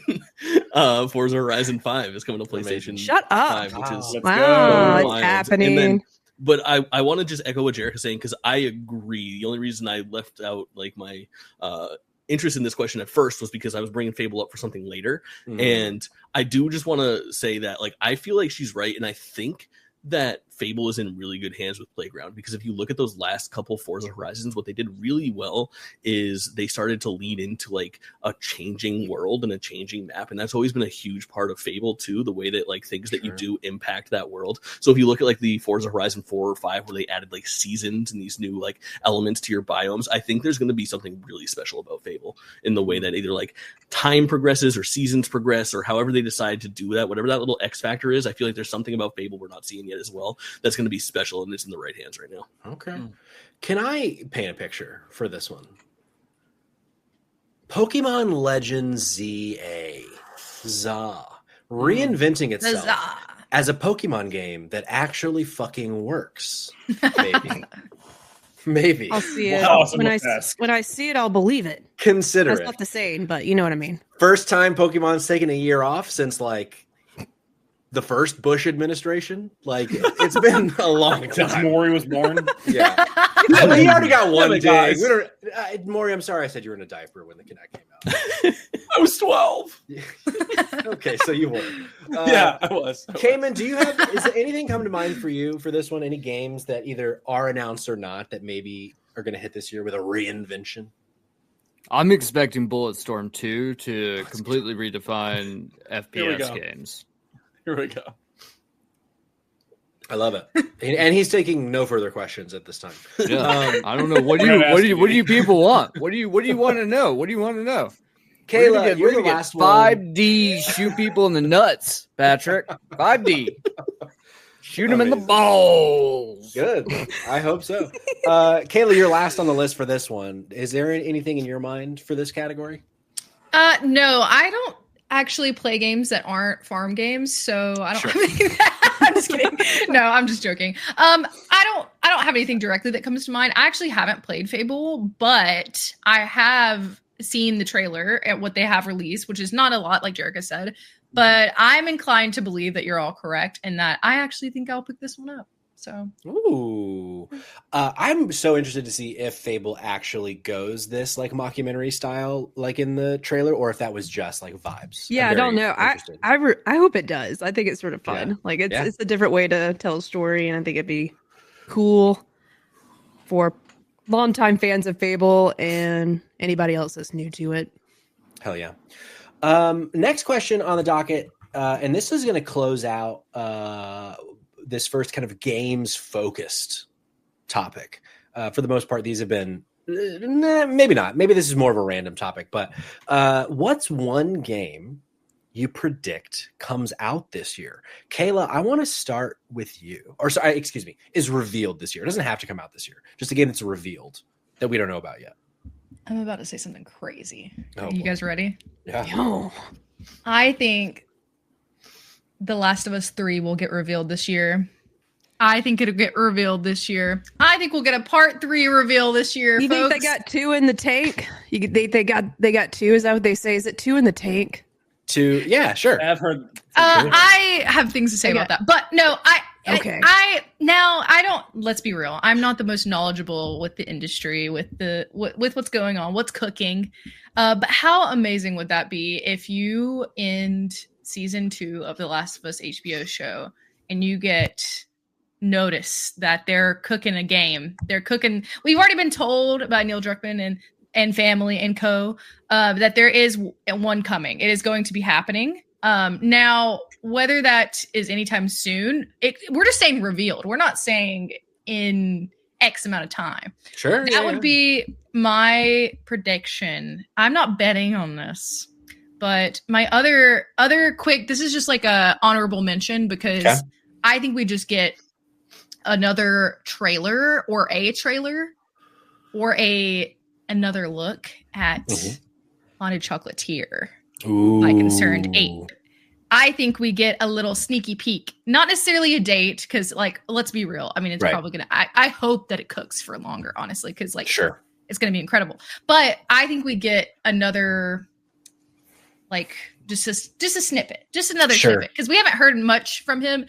I looked it up to have my facts straight. It was announced in 2021, so it's been about 4 years now. So maybe we'll get, like, another little, like, sprinkle this year. Yeah, and I bet at least a year of that time has been all these massive Stardew updates. Right. Yeah, of course. So I could get down with that. I don't know that I agree on The Last of Us Part 3, but God, I hope you're right. We'll see. JT, what's one that you think is going to be revealed this year? Spyro the motherfucking Dragon. Hey. It's time. Now, listen, if you'll indulge me with a little story. Also, I have to say, Last of Us 3 out of 10. But I'm just kidding. That's way too harsh. Okay, listen. There was a very clear plan for a very long time with a company called Toys for Bob. Toys for Bob worked on the Crash Bandicoot Insane trilogy. It came out to critical acclaim. They absolutely knocked it out of the park, and they released Crash 4. Then Toys for Bob put out the Spyro Reignited trilogy, and it was, critically acclaimed. And then all signs would point to Toys for Bob working on Spyro 4 as a follow-up. And it's in fact been confirmed that there was something going on behind the scenes that was like a Crash and Spyro collaboration or sequel or something along those lines. But we all know what happened at Activision during those dark years, and it was every single team from everything was pulled to work on Call of Duty or Warzone or something like that. Yeah, something was going on behind the scenes where they spun off and went independent, which is honestly pretty much unheard of. And I think behind the scenes there was a handshake deal about, let us go independent, make sure that our time and our interests are protected so that we can go ahead and work on what we're passionate about without the risk of being pulled off of projects again. Because truth be told, the Skylanders games that Toys for Bob did, the remasters that they did in Crash Bandicoot 4 are all very, very good products. And I think that Toys for Bob is likely working on being a third party, partner for Microsoft in developing their Spyro IP that they now own. I mean, it's a huge missing piece of their lineup of like that kind of just easy family game, platformer, mascot, etc. So I don't hate it. Maury, what's one that you got? Yeah. And then I have one. I'm so excited to hear yours, Patty. You guys want to know what I think gets revealed this year? Want to know what I think gets revealed this year? Oh, shit. Oh my god. Oh. Ladies and fucking gentlemen, we're getting a new Halo game. Wow. I hope it reinvents itself. My beanie is fucked. Keep it like that. I'm leaving it like that the rest of the show. Anybody watch Oz? You're wearing like Adabisi and Oz. Anybody? Yeah. I don't know. I'm sorry. I'm too young. HBO. I'm too youthful. Oh wow. Oz. Wait. Oz. What is Oz? It's about a jail. It was like the first HBO show. Yeah, I don't know. Yeah. All that said, I fully believe that you're going to see the next Halo game revealed this year. I think that it's been long enough. I think that Infinite is done. It's cooked. I know because I went and sat outside of a Best Buy starting at 9 p.m. at night, waited till 11 a.m. in the morning to get the Halo Infinite Edition Xbox Series X, and that game was kind of a letdown in hindsight. I think that they need that. I also think that so much of what Xbox is working on right now, right? You talk about Gears of War E-Day. Rumors is coming out this year. Right? You look at Fable, you look at South of Midnight, you look at Doom the Dark Ages. So much of what they've revealed over the last however many years is coming out this year, and they need a new slate of games for people to get excited about. And what better way to lead that slate off than with a new Halo title? Whoa. I think we see Halo, a Halo game revealed this year. Maury, before I reveal mine, will you look into the camera and say, "Give me some tits"? Give me some titties. No. They don't even call it. You have to say it like that. You got to say, "Give me some tits." Okay.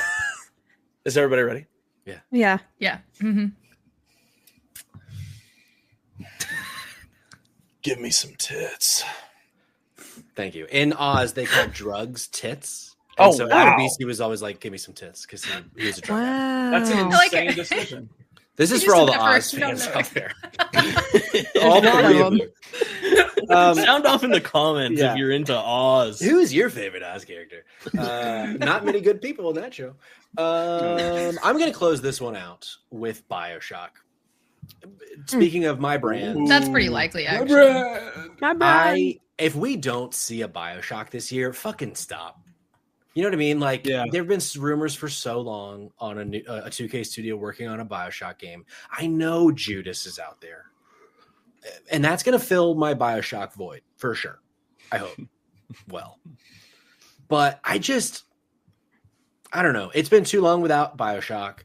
I think, and it's just, like I said, it's been rumored for so long. I will be shocked if we don't hear anything about BioShock this year. But wow. We'll see. Okay, bringing us to our next section, Switch. The Switch 2. All of the next ones are going to be about the Switch 2. Some of these I think we can burn through, if you know what I'm saying. But this one I think will be a conversation, this first one. What games do you think launch on the Switch 2? We don't all have to give every single game we think will launch, but I think as a 7 or a 6, because Kayla seems to not have anything to say here, we can throw in some games that we think are going to come to the Switch 2. I'll start. Fucking Legend of Zelda Wind Waker. I swear to God, if it's not there. God, I hope so. God, I hope you're right. Doubt Patrick. it. Doubt it. Erica. Because Nintendo never gives me what I want. That's why, and that's one of the things I want. That's valid, actually. They're never going to give it to me. I want a good Pokemon game. Shit, that hasn't happened since I was 5 and before Maury was born. In my opinion. Right. I get pretty upbeat about the Pokemon games. Like, I think they're cool, but like, come on, please reinvent yourself or do something new. Whatever that last weird Pokemon game was just ran like doo-doo, and I'm so tired of games running like doo-doo on the Switch. Anyways, I'll go. That's all I'm going to say about the Switch. But that's why it won't happen, is because I want it. It's not going to happen. No, that's fair. Jake, you got something that you think is going to launch on the Switch too? Yeah, am I the resident Nintendo freako or Cog? Do you have me beat? But is it just Metroid? What's your poison over there? Everything? Oh, I have. I mean, okay, not like every single thing, but I have all the. I've had all the systems. Show me the stuffed Mario that you have that your parents bought you while you're on vacation in their guest bedroom recording a podcast. I can show you this. Wow, very specific. Aww. They think of me. Yeah, man. Aww. I could go get the stuff from Kirby that my daughter bought. Or Damn it. He has a daughter. Yeah.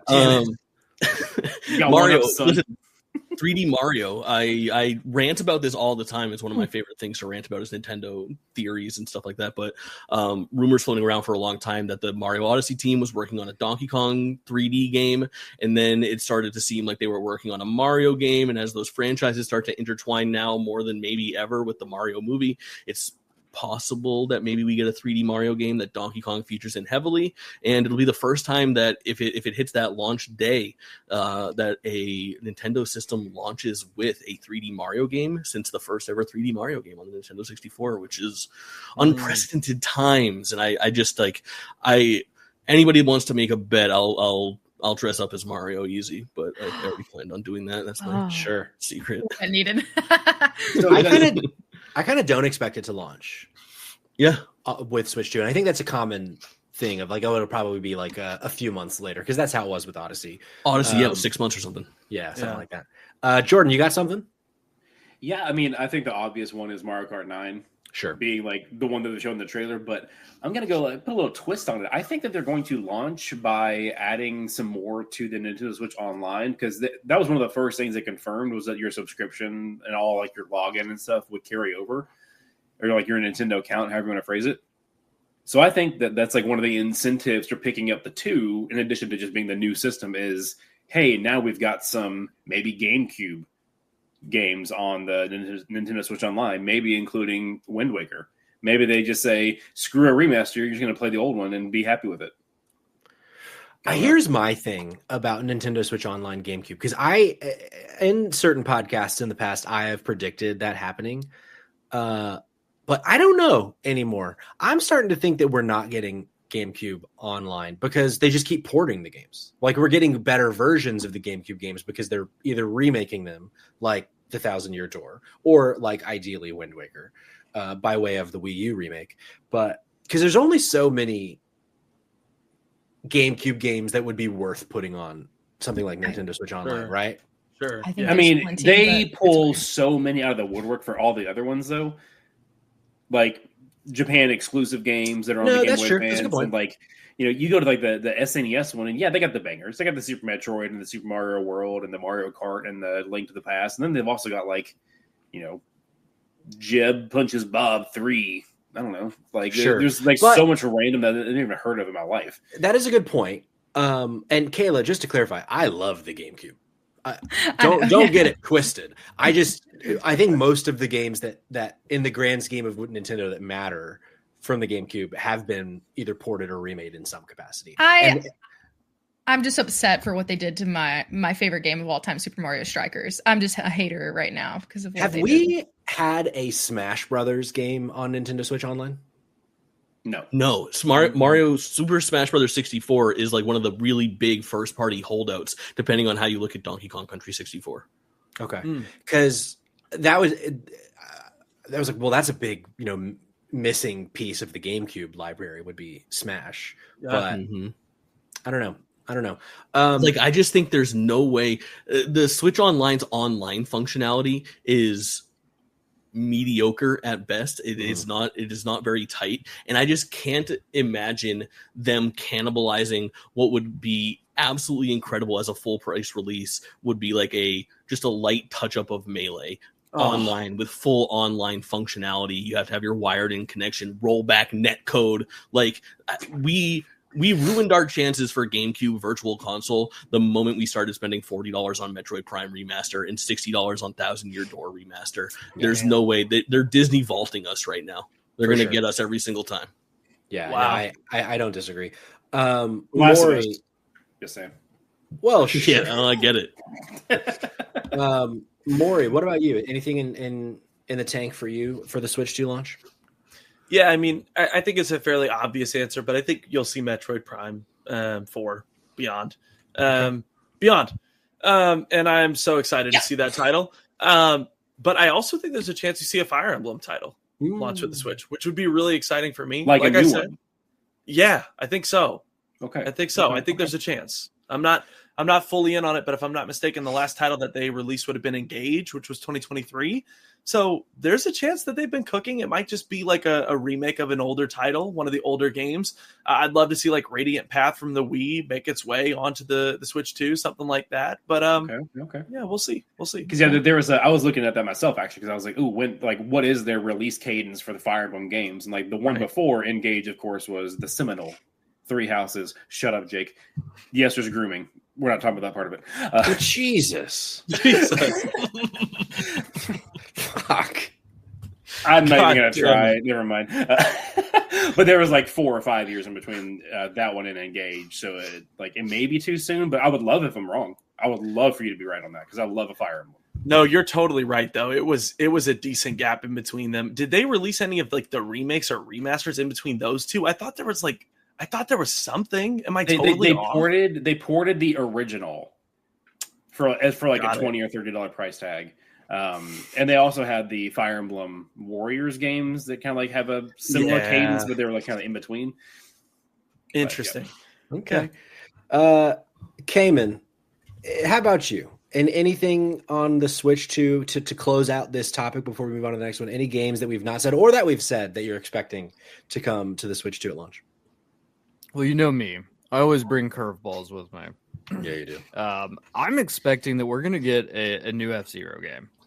Ooh. It's about time. Like, it's about time that we get one. And outside of Mario Kart, Nintendo doesn't really have like a secondary proper racer that like they've like really put any focus behind.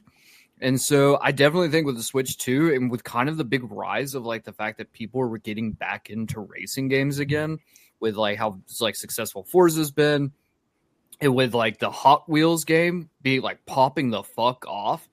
Like I definitely think if we're gonna get a new F-Zero game, I think it's about time, and I think it'll happen soon. Okay. Wow, that's awesome. I hope so. Next question.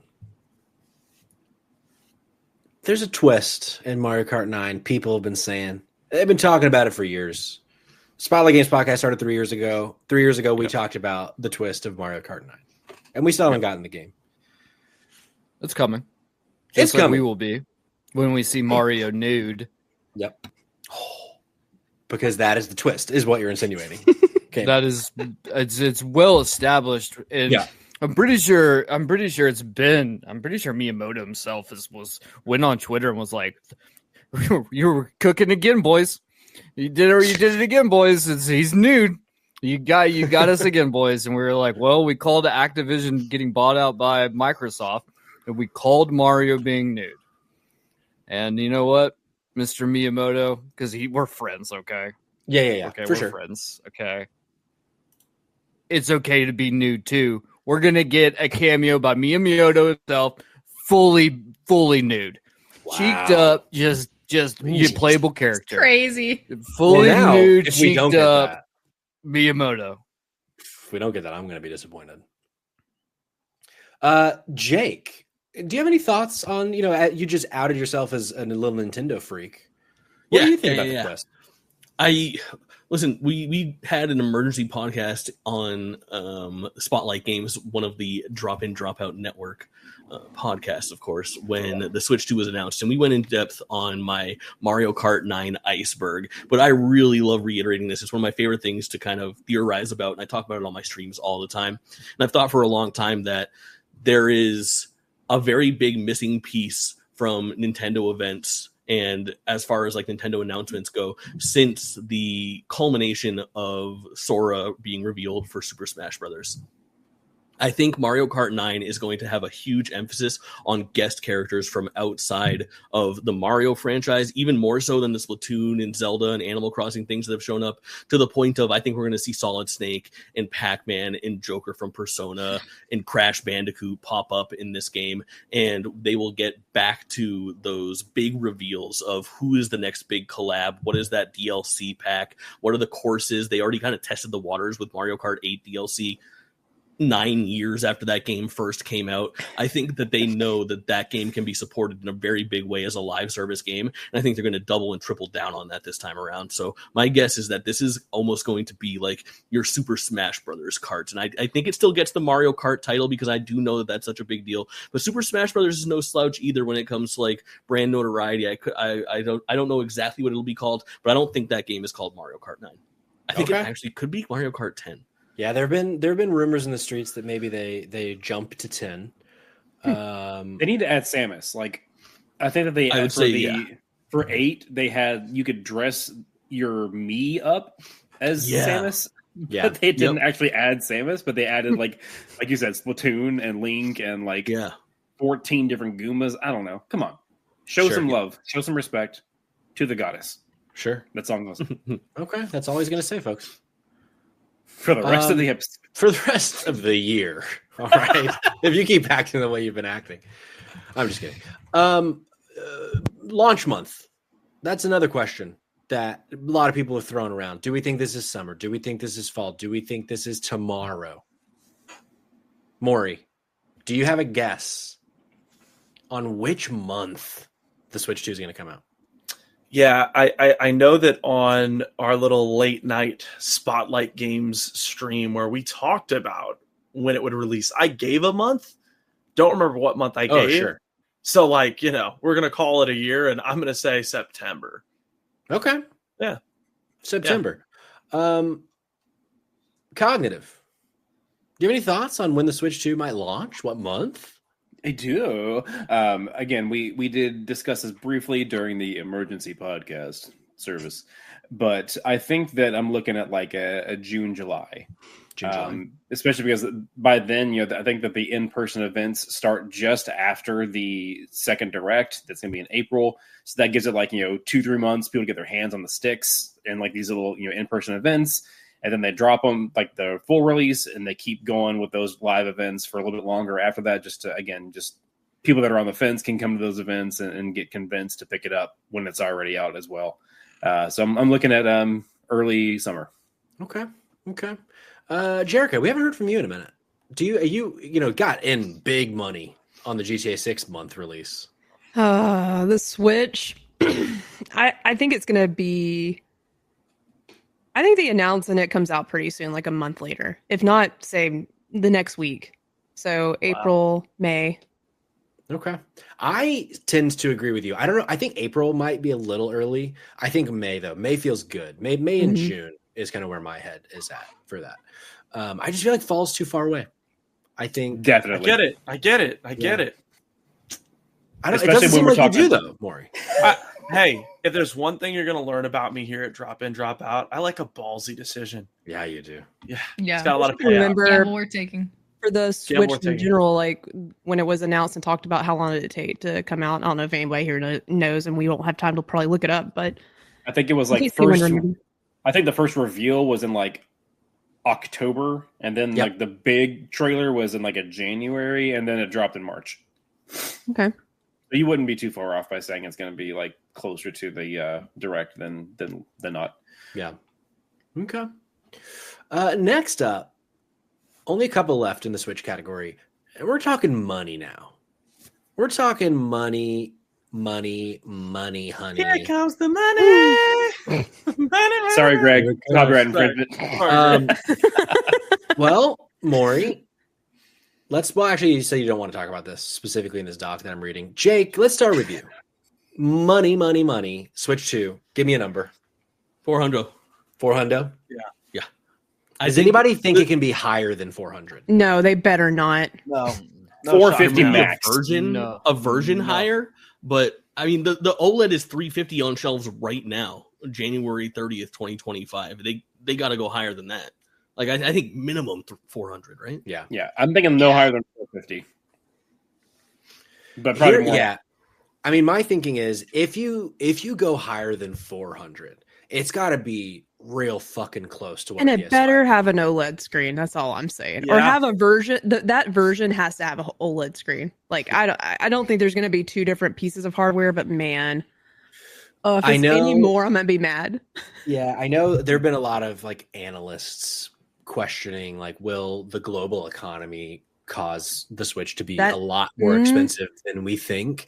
But I kind of firmly believe Nintendo is too honorable a company to do that. I don't feel know like about that. they would take a loss. Yeah, I agree. I don't know. I agree with Erica. There's no. I don't know. No. I feel like they. I mean, you're probably right. I'm just like, man, all the times they keep getting me though. You know, they're smart. They're that's smart. the thing though. Like they have an ungodly amount of cash. Like they're such a successful company, but I just, there's a record of them doing I mean, this is would be a very specific example, but like there's the one that people talk about all the time of Satoru Iwata being like, I will take the pay cut so that people don't lose their jobs. Yeah. Granted, that's compared to like a market launch of something that is going to sell 100 million copies eventually. It's a lot different, but unless the people are like, it has to be 600, they wouldn't take a $200 loss, of course. But I feel like 400 is the max they can go. I mean, maybe this is why it's taken them so long to put out something that's a little bit more powerful, just for, I guess, cost of parts. This is finally when they can do it. I'm really not trying to be a meme here. I'm not trying to ruin anybody's day. Not trying to get a laugh. Okay. But like that's why you see these re-releases and these ports of GTA 5 and Skyrim and the Last of Us series, because like they know the money's there. So like, why would they rush a release of a new console when the first one is still selling like hotcakes? Yeah, mm-hmm. I think that's like been my understanding from just like what I've been reading over the years, because like they probably could have put something out closer to the OLED launch back in 2019 if they wanted to. Sure, but they were like, let's just do the incremental upgrade and it's going to sell. Sure. And then they'll take their time and do it right, which they need to do. Very much need to do for this one. Yeah. Last question of the Switch round. Jake, is this a you question? I wrote this question. Great. Which colors will be available for Joycons by the end of the year? Are we going to get anything other than the blue and red accents of the Switch? So Jake, I want to throw to you first, since this is your question. I alley-ooped myself because I have such a good fucking answer. Oh my god. It's the October's the 40th anniversary of the NES release in the United States. Layup, give me that sweet gray with the red buttons and the black accents. I think it would be so slick. And it's been proven, like they have done. We lost it a little bit with the Switch, but their handhelds previously, they love to do, like, I still have the Famicom Game Boy Advance Micro, which I love. There's a great looking Super Nintendo 3DS as well. And like, obviously we're probably not going to rebrand consoles like that, but I think Joy-Cons is a perfect place for that to sit in. And then listen, outside of like regular colors, probably something with like games that coincide as well, stuff that misses the launch window, where if like they put out Zelda, we'll get like the Skyward Sword HD Joy-Cons like we did a few years ago. Those are slick. I have those. Those are slick. Yeah. I think not a chance. I feel like they're going to launch with what we get this year, and I can see that in the future for sure. Sure. But I feel like, now you make a good point about the handhelds. But with Switch, it's just been colors. I mean, they did a couple with. I know I got the Tears of the Kingdom ones, but I would be shocked if we got a Nintendo 40th anniversary. I'd buy the shit out of it if we got it. But I don't know. Any other thoughts on this one before we move on to the Xbox round? Don't think so. Okay, for me at least. Oh, Kayla, you're muted. Give us a teal and orange for Dido. Give us the Dido colors. Give us a teal and orange, baby. Let's go. That's good. Custom if we need to. Our bodies are Reggie. All right, Reggie. We have officially crossed the halfway mark. Wow. We're gonna do this as a two-parter, Patrick. We'll see. 2 hours. Cayman, how are you doing, Cayman? My ass hurts. Sure. That's probably for other reasons than just sitting on it. Let's get this show on the road, Patrick. How about Let's get this show on. How about you sure about that? Opening up the Xbox round. We were just talking about the handhelds of Switch. There have been rumors. I was at Publix the other day. I heard some people talking about, you hear there might be an Xbox handheld? I was like, I'm just here to buy avocados, sir. Do we think that didn't happen? Do we think an Xbox handheld is happening? Maury. I'm going to go to you second because Jordan jumped in first. Jordan. Cool. I love how it is. I'm so sorry. No. That was me. I was taking too long. I feel like if he hasn't said it outright, good old Phil has strongly hinted that it is a thing. The question of whether it actually comes out this year, I kind of doubt it, but I wouldn't be surprised if they showed something, showed a reveal or some concept of it or something this year with maybe a launch next year. Okay. Maury, how about you? What are you thinking? Totally. I totally think you see something about the Xbox handheld this year. Xbox right now is going to have a generational year with the amount of great games it looks like they're going to put out compared to PlayStation. With all their live service projects being canceled, with them really mismanaging their studios, I think Xbox has a great opportunity right now. Hey, at the end of the year, whatever you do, whatever little showcase you do, show me the new Halo, show me the handheld, show me Halo running on that handheld. Here comes the money, baby. Sure. So that, I think we see it. Yeah. Okay. A little point 5 of this question. PlayStation handheld came in. I know you and I are some Portal sickos. We are. And there have been rumors about good reason. For good reason. There have been rumors about there being something a little stronger than a Portal that doesn't only stream games. What do you think? You think maybe PlayStation's working on something too? 100% PlayStation's working on something. The question is, will they announce it in 2025? If they do, I don't think it's going to release this year.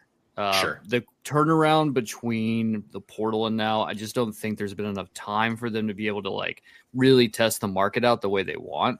And I think the buy-in for something like what Xbox would offer, I think is going to be very different than something that Sony would offer, specifically just because I think Microsoft is going to go the route of you can mod the shit out of this as long as you play our games on Xbox, on sure. Game Pass.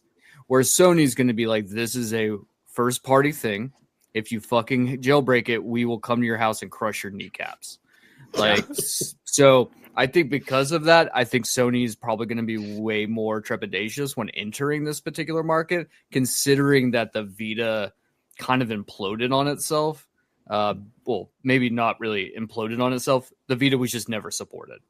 Right. But I do think that this version, what we have heard rumor-wise, is going to be more in line with cloud streaming or downloading directly onto it, which might make it a little bit easier for them to be like, hey, you don't have to build a brand new type of game just to be here. You can just port what you have over. I think that makes it a little bit easier, but I still am very hesitant to say that Sony releases anything new handheld wise this year outside of maybe an updated Portal model.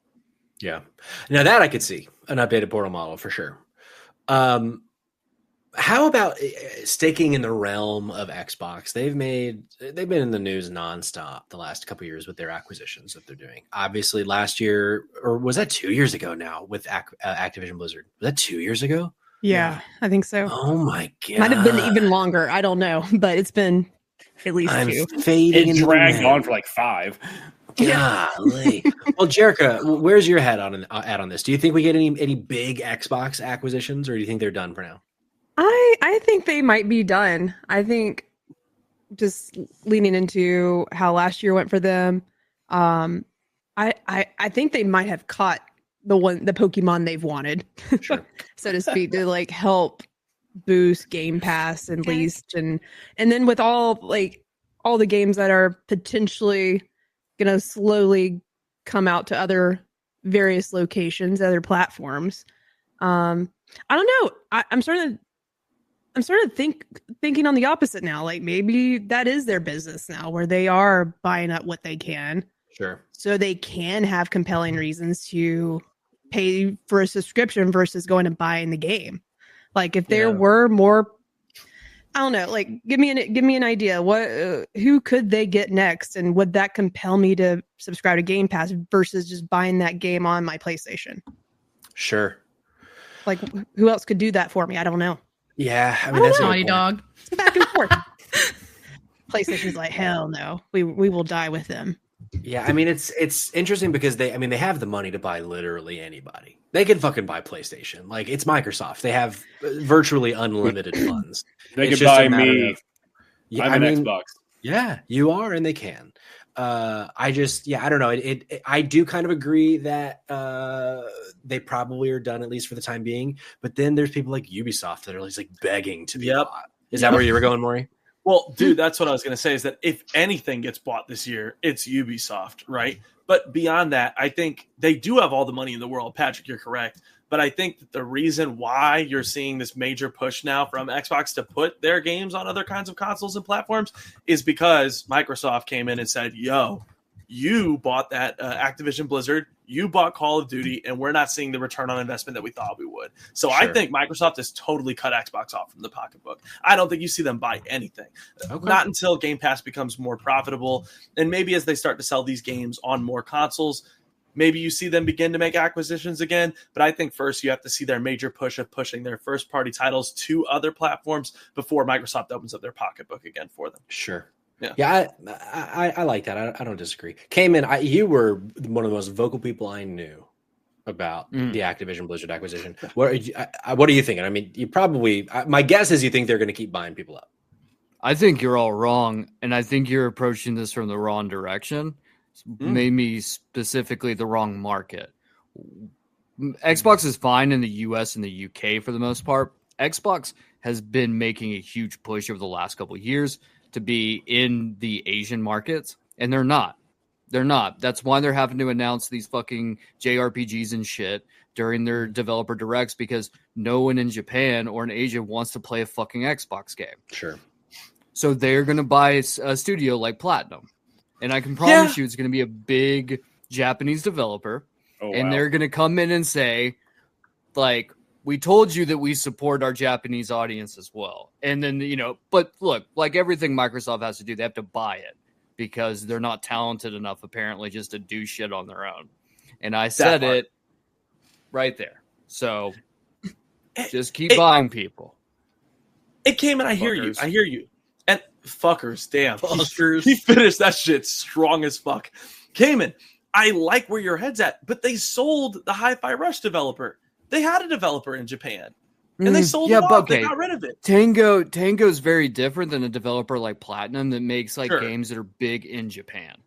Like Tango, like Evil Within was one of those games that honestly, Evil Within performed better in the US than anywhere else. So like, it's one of like Tango. I feel like is on that like weird line, but like I do think they're gonna pick up a dev that's gonna do like they're gonna have that moment where they have like their Persona moment just on Xbox, but it will not be Atlas. They will not be able to. Atlas won't sell themselves. Like I can promise you that. But no, they'll definitely. And I honestly wouldn't be shocked if my initial point that it would be Platinum that's what ends up happening. Also, isn't it a little kind to Xbox to say they sold Tango instead of they tried to kill Tango and then they're like, okay, someone can buy it. Right. Like, no. You're correct. I gave them far too much grace. Sure. Those fucking bastards. Yeah. My God. They left it outside to die, then someone scooped it up from the side of the road. That's what happened. Yeah. So it's like, oh, well, I'll take it. They're like, okay, fine. Give me $20. Just like keep them, just feed it. Next up, still in the world of Xbox, what is an Xbox first-party game to be announced for either the PlayStation or the Switch? As we talked about earlier this week on Spotlight, and you guys, I think, did you talk about this on JK Games too? That they're saying like we're going to be on Switch too. We're going to be wherever the games make sense. So there are games that are coming right now. We know obviously about Indiana Jones coming to PlayStation 5, but specifically, what are ones that we don't know about that might be coming? Jerica, anything in your mind here that you might expect them to take elsewhere this year? I don't know. Like, I would like to. I just think this is not even a smart answer. I just want to see Master Chief on the PlayStation. Ooh, I just think it's gonna piss off so many people. But like, it wouldn't make me mad. I'm over it. Like, I could care less. We talked about this on JK Games. Like, I literally just want to I just want a PlayStation and I want a PC. Sure. I don't need a box for once in a while. Obviously, I'm still mad I can't transfer my save from Doom Eternal. Here I go again talking about it to my PC. See, I don't know. I just want one thing for Xbox Game Pass or whatever. So like gamers get pissed when the protagonist isn't a white dude. So like, so I'm mad. You know, at least I'm mad at like functional things, but yes. I could care less. I could care less, honestly. Like, I want Xbox to make the smart move for them because I don't want them to like. I don't want Xbox to not be a thing because like it's just part of our gaming ecosystem at this point. You know, like I want to see what keeps coming from them. I hope they can learn from their mistakes and maybe put some love into some of these studios and give them the support they need. That's me being optimistic. But yeah, bring the games to PlayStation. Like, I want to see Master Chief on the PlayStation. Come on, get him on there, John. It could be just the Master Chief collection. You know, I don't have John Halo. It's John. It's John S. 117. Oh, excuse me, Master Cheeks. Let me use this. You get it right when you reference John S.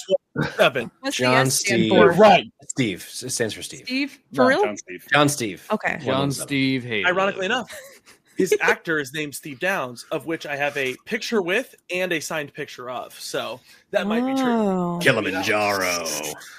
Kilimanjaro. Kayla, how about you? Oh, she's you're muted. muted. You just again. muted yourself. Girl. You're still muted. She farted Tap one it harder. time on air On and the, was like, I'm never going back on Yeah. again. StreamYard. There you go. I wish that's what it was, unfortunately. But no, yes, it was Jordan silencing me. That's actually what was happening. No, I said it on JK Games and I'll say it again. You know what I really want? I want to be able to play Viva Pinata on amazing. my Switch, God. brothers. Give me Okay. Viva cooking. Pinata She's on my cooking. Switch. It needs to I come like it. back. Anyways, I would love that. that'd be a good place Yes. for it. Or just bring it back. But I think it would be fun on Switch. It would sing on the Switch. I think Yeah. so. Oh God! Now look what you've done, Kayla.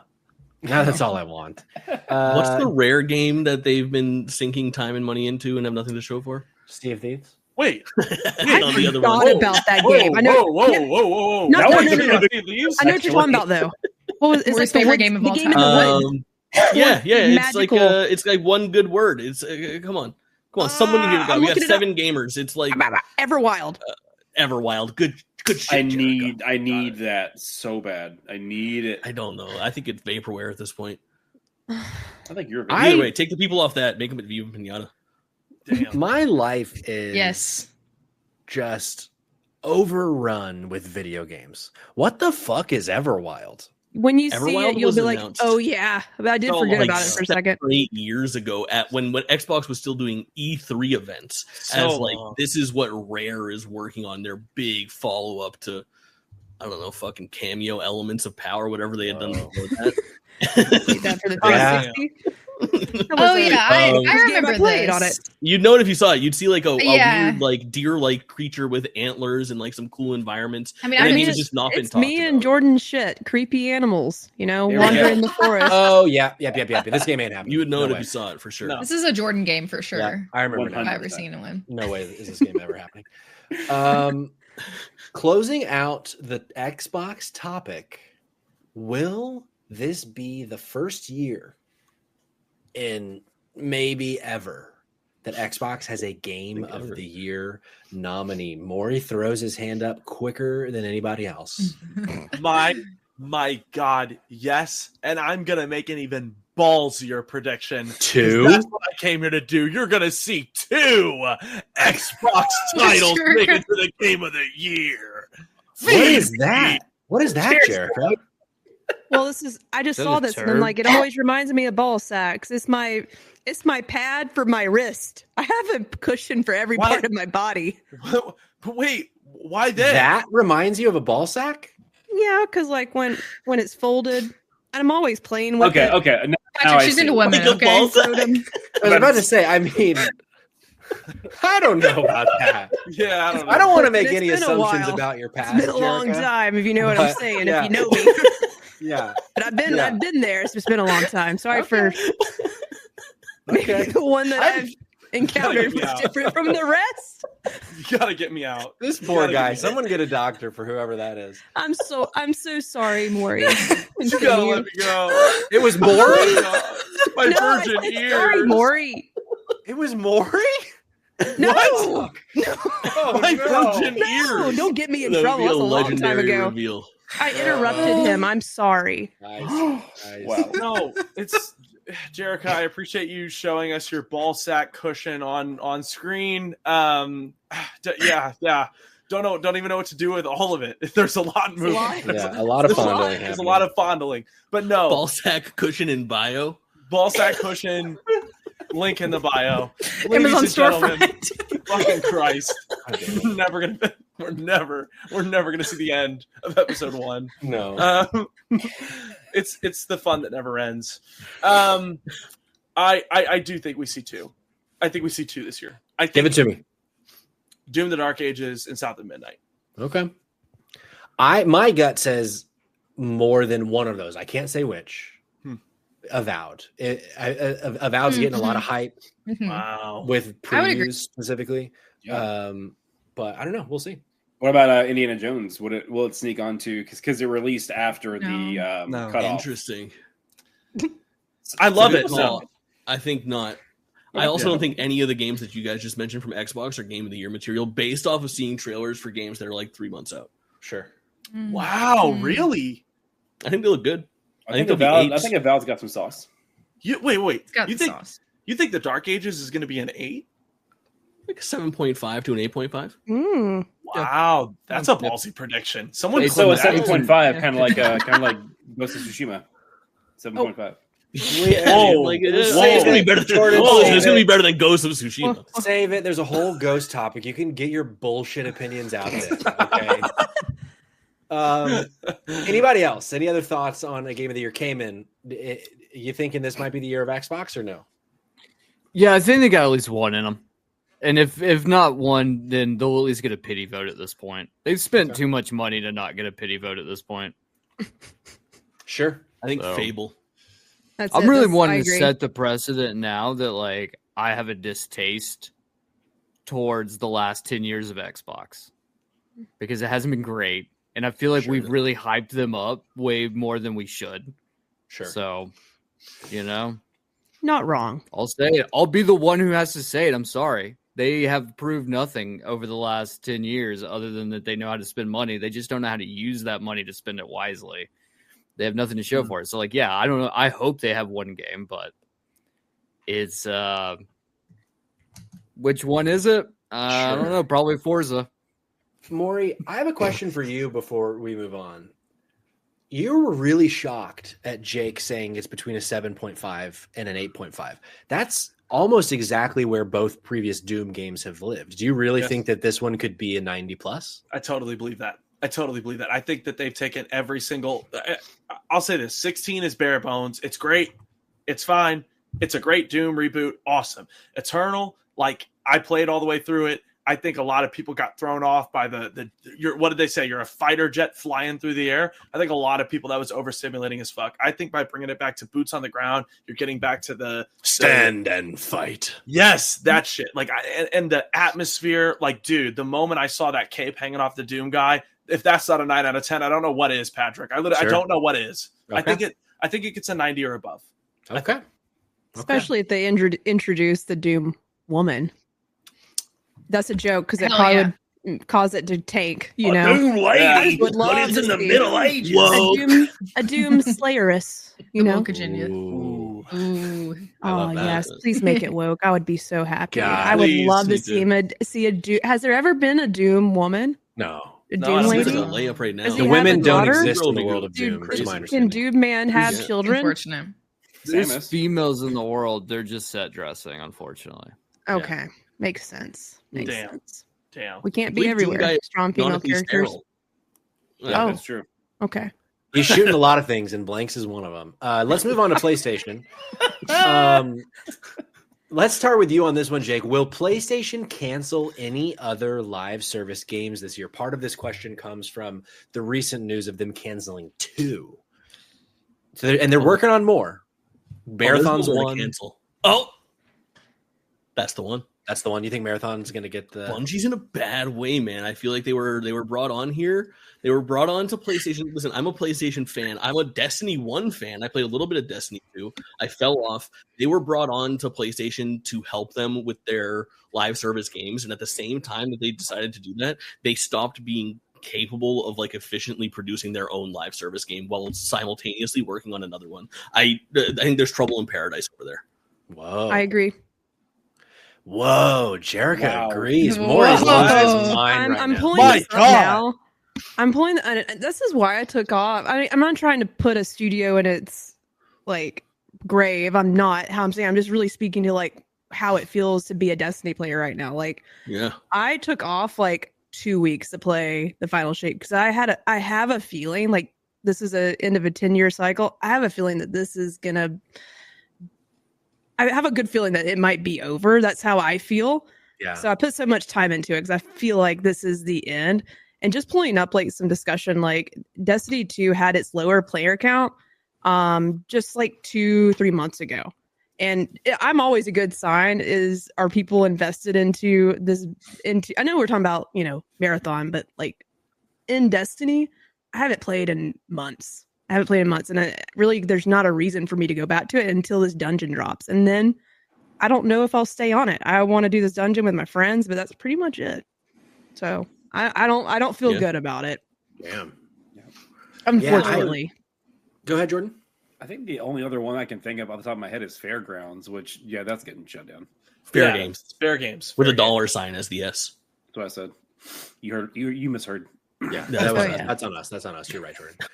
I don't think that's either line of the day. That I also am willing to bet there are unannounced games that they're working on that are live service that are also going to be canceled, and we'll never hear it. Sure. And that way, I can't lose the bet because we don't even know about them. The live games were baffling, right? That they announced as being canceled. Yeah, they made no sense. God of War, like Blue Point God of War live service game. What a mismanagement! What a mismanagement! Absolutely crazy. That makes me just crazy. The announcement of so many live service games when it happened, and I'm just like, who wants all these? Like, I thought it was dumb. Like, I think it's dumb, and I don't know what is making money. I know that maybe it was just so many, and I was like, this is so weird. And I feel like a lot of people reinforce to make things they don't want to make. So, like, please, God, stop making. So, like, if anything, let it be a smaller, tighter experience like Helldivers. Like, sure, doesn't need to reinvent the wheel. Just be fun. I feel like Jim Ryan's gone. And so is Hulst, kind of, yeah. And so I feel like this is Sony. They killed Concord. They've now killed 2 other announced games. I think this is them very publicly being like, all right, we fucked up. They're not going to say they fucked up, but they're like, we fucked up. Let's go back to what we do well. It seems. Yeah. This wasn't meeting our expectations. Yeah. It's Hiroki Totoki Literature Club hours. Yes. Yeah. Oh boy. Oh no. The ooh is back. The ooh is back. Oh no. Listen, here's like as the resident expert of loving a PlayStation live service game and watching it die.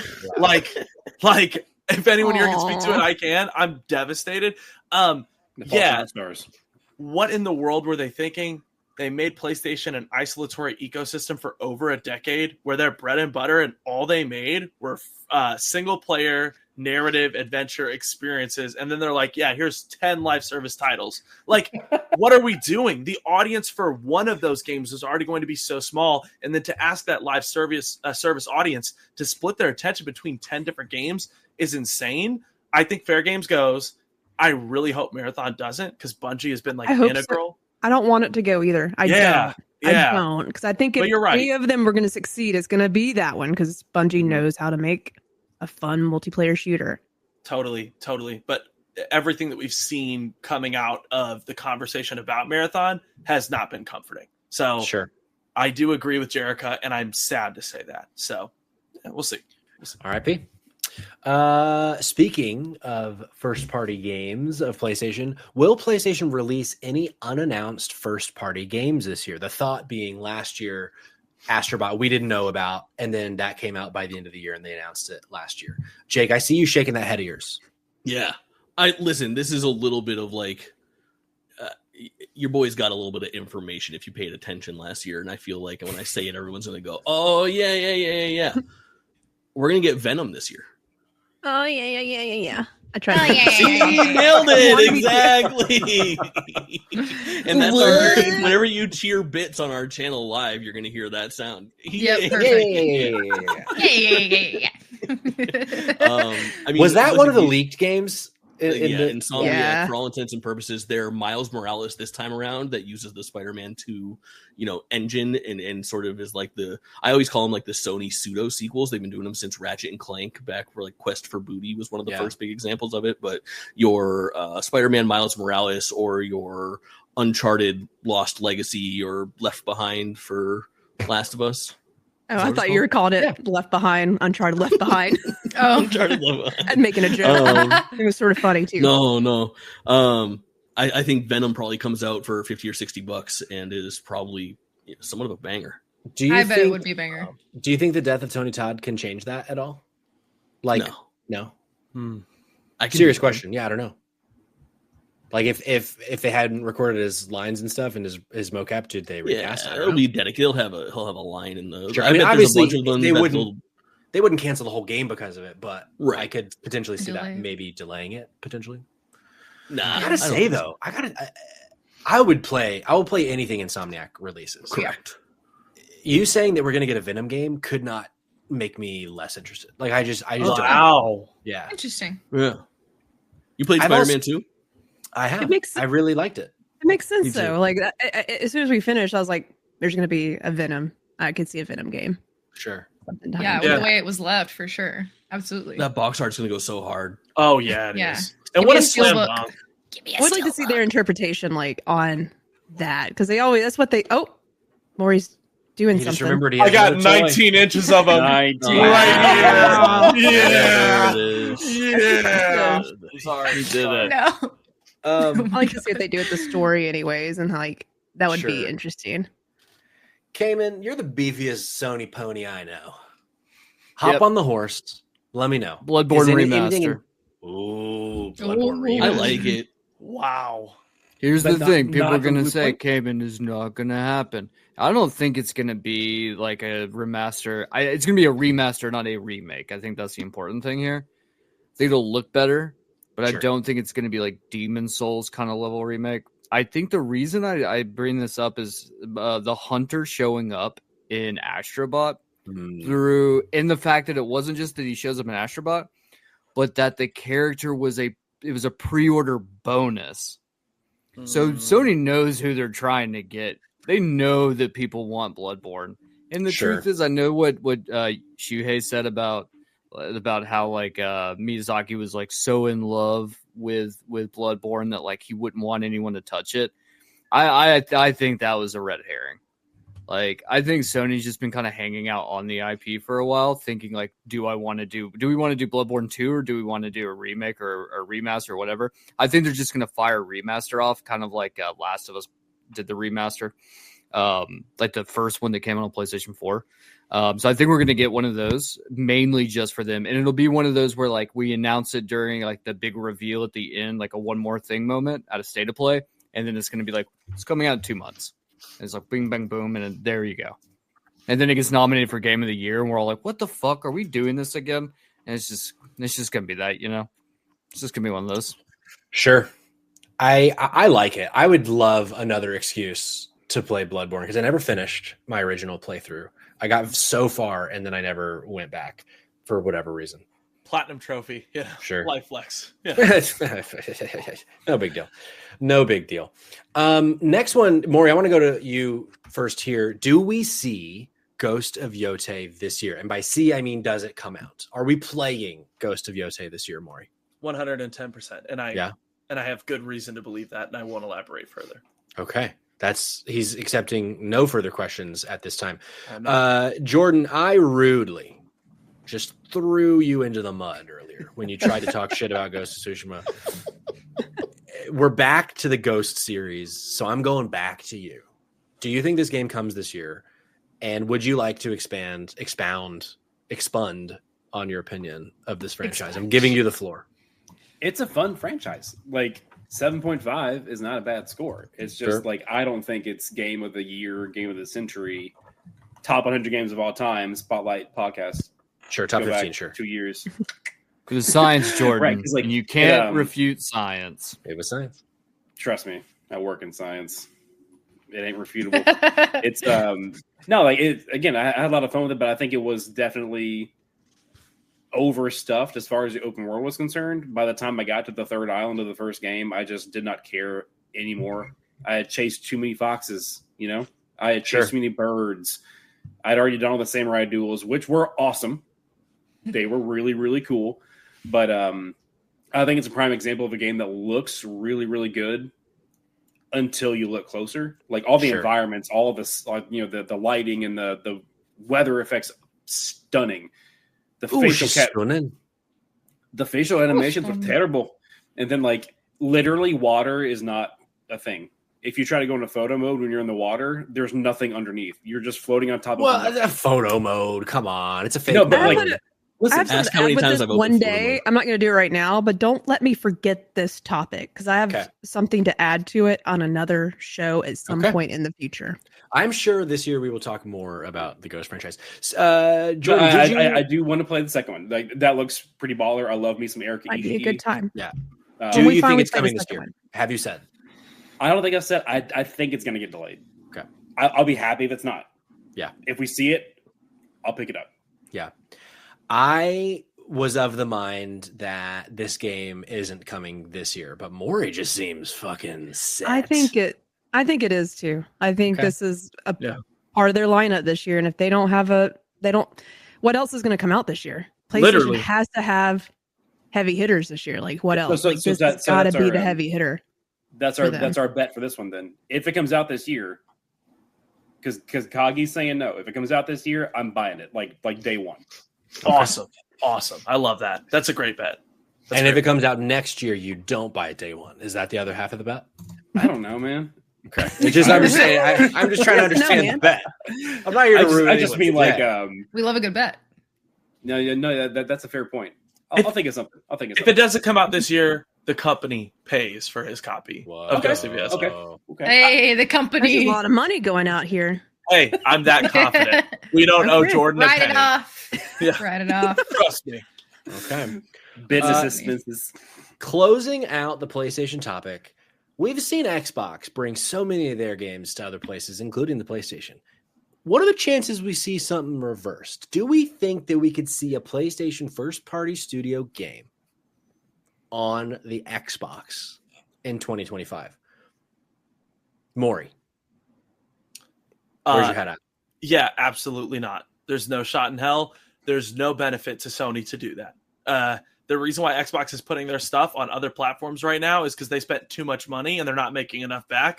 Sony doesn't have that issue. I think that you may see them get a little bit more lenient with PC releases. I'm not saying day and date. I don't think that'll happen this year. I think that's inevitable at some point. But I do think that maybe the window between the first-party releases on PlayStation and PC maybe get smaller this year. I can see that.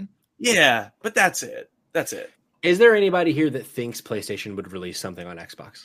A small chance. I think it's not a 0%, but I do think some of the games from late 20 or PS4 days could get ported to Xbox one day. We've seen Death Stranding. I know it's not an exclusive, Kojima Productions, but just the fact that Death Stranding also lives on PlayStation. Not saying like that's a totally different situation, but I am so surprised that it's there. I agree. It's a pseudo exclusive. Yeah, well, not surprised now, but like you would have told me like a year after that came out, I've been like, well, I don't know, but I think anything is possible in the gaming industry right now. Yeah. So, and I don't know anyone's financials. I don't know how well PlayStation's doing.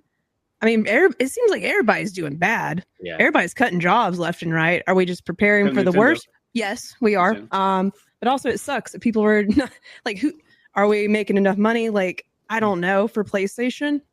But I definitely could see like, maybe not a Last of Us, but I don't know. I could see Horizon maybe one day, the first one, maybe Foam the Stars. second one. I don't know. Stars. Yes, totally. I can see that. Destruction All Stars. Sure. Both valid. Anything with stars in the title. That's their rule. Yeah. Mm-hmm. I think it's a non-zero chance. I don't think it's like you said. I don't think it's a big name. Small. Sure. But yeah. Here. All right, last round. Only got a handful left. I'm going to save this first one for later. Let's do Ubisoft. Will Ubisoft shutter this year? Or will they be sold? Those are your two options. Because one or the other seems to be coming. Jake, you seem to be in the know with what's going on over in House Guillemot. I am a hashtag Ubisoft partner, so they do let us. I'm just kidding. I know absolutely nothing. They just ship me a game every once in a while. But yeah, man, I think something's got to give. But it is such a weird dynamic over there because Ubisoft is a family company. The Guillemot family is very much in control, and obviously things have been really weird over there.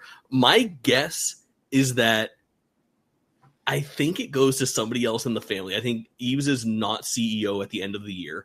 I think that somebody else is the CEO, and I believe that there is probably a big influx of money and a percentage of that company owned by somebody else, like a Tencent or something like that. You know what I mean? Like some big maybe they get a what's the name of they buy everything outside of a couple of years ago. Embracer. Yeah, they get Embraced or something like that. Maybe they get Embraced, sure. It could go to Steve Guillemot, Eve to Steve. I mean, it rolls off the tongue. Cayman, where's your head out on this one? This is something we've talked a good bit about on Spotlight. Well, I'm glad you asked. I'm glad you actually brought up Steve Guillemot. He's a close friend of mine, Eve's cousin, and he told me I could purchase it for $350. And I said, "Oh boy, that's a steep price to pay for what's happening over there." Okay, yeah, $3.50. Right? $3.50. Yeah, $3.50. Just $3.50. I said, "Steve Guillemot." Okay, I smacked him on the head with a baguette, threw red wine in his eyes. Yeah, kicked him down a flight of stairs. And I said, "Saudi Group will be purchasing you at the end of the year." Because I legitimately I think that Jake's right. I don't think it'll be a full acquisition, but I do think personally for me, I think it's going to be the Saudi Group.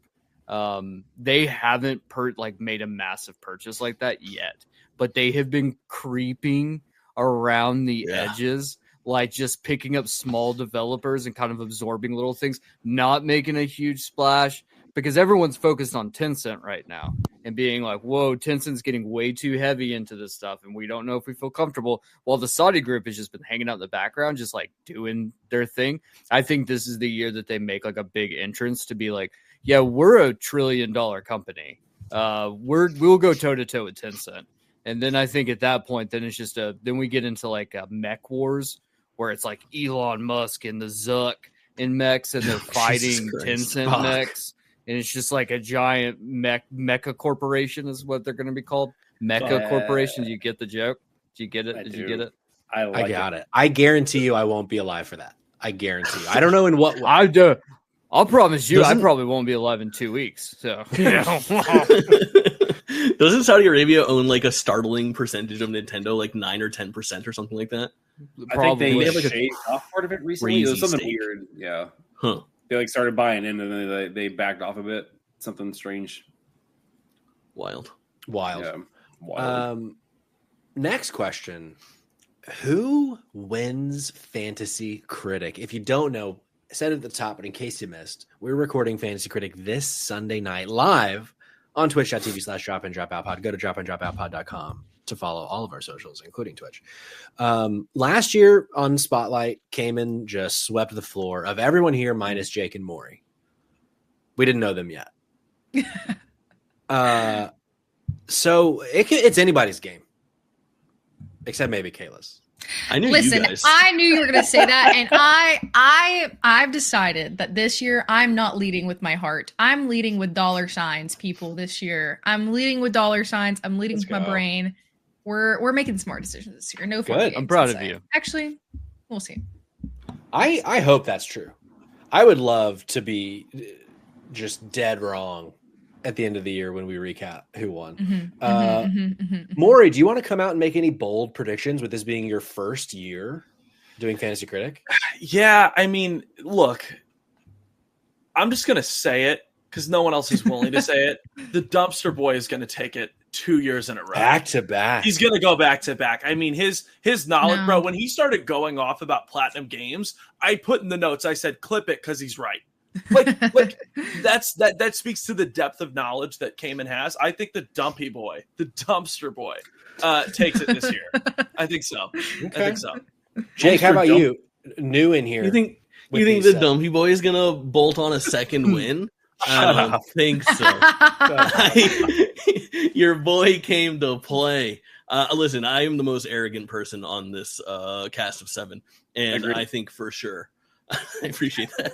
I think for sure I'm taking it. I can't. Listen, I'm doing my research. I'm crowdsourcing information from my stupid chat. That's really smart. And I'm gonna. You guys are gonna be like, oh my god, I didn't even think of that game. First round draft pick, JT. Sure. So essentially, what you're saying is you're gonna have no morale with. You just wanted the W. It doesn't matter how you get it. Oh, sure, absolutely. By any means necessary. Let's talk. We can make some sweet trades. It's gonna be great. Okay. I love breaking all ethical code when it comes to Fantasy Critic. It's the best. It's the best. I was going to say, I think that Jake has the best chance to unseat Dumpster Boy. Okay. Believe in yourself. Unseat. I don't. You don't. Not for this. I do in a lot of things, just not for this specifically. Any sitters? 0 for no, 1 for yes. Last 2 questions, both centered around. Oh, Jerica, you're muted. Why are you muted? Who muted you? Because my dog came down the stairs again. Y'all haven't heard it? I forgot. I tried to stop it. I stopped it soon enough. The first time was very loud, and I'm really surprised y'all didn't hear it. My dog's nails are really long, and he's heavy, so we heard the first time. It sounds like a body being pulled down the stairs. And I'm not talking about feet. God. At this point, though, it's been such a delayed funny. It's just too delayed. It wouldn't be funny now. Okay. I'm not going to do it. I'll save it. I'll save it for when we talk about who wins, because it would be extra funny then. Remember that thing when I was muted that I wanted to say that was funny? Ooh, nice. How about that? I'm going to lose sleep over this. Maybe someone how my memory is, so please don't forget. Someone write it down. Set a reminder. How about that? All right. Next question, as I fill 3 seconds of time. What will be the Game of the Year nominees at the Game Awards? Jordan, I'm coming to you first. And we don't have to go around and all give 5. But what do you think might be nominated for Game of the Year? Again, not a bit. I think that Metroid Prime 4 could be a nominee. I don't think it's probably not going to win. I think it could be nominated. If Yotei and or GTA 6 come out this year, one of those is probably going to take it. Okay. But I do think my girl's going to be on there. Okay. Do we know for certain that Metroid Prime 4 you play as Samus? What if the twist is you play as Steve Metroid? Wow. Oh, yeah. Wow. So the difference is that Steve Metroid can crawl, whereas Samus cannot. So I see. You actually play as Ridley. Ooh. No, that'd be kind of sick. That'd be nuts. Jake, coming to you with the Ridley comment. I know you said we don't have to give 5, but actually the Game Awards has 6 nominees. And Jeff Keighley, acquaintance of mine, therefore friend of the show. I'm going to give you all 6 because I did the pre-work and I wrote it down. Are you ready?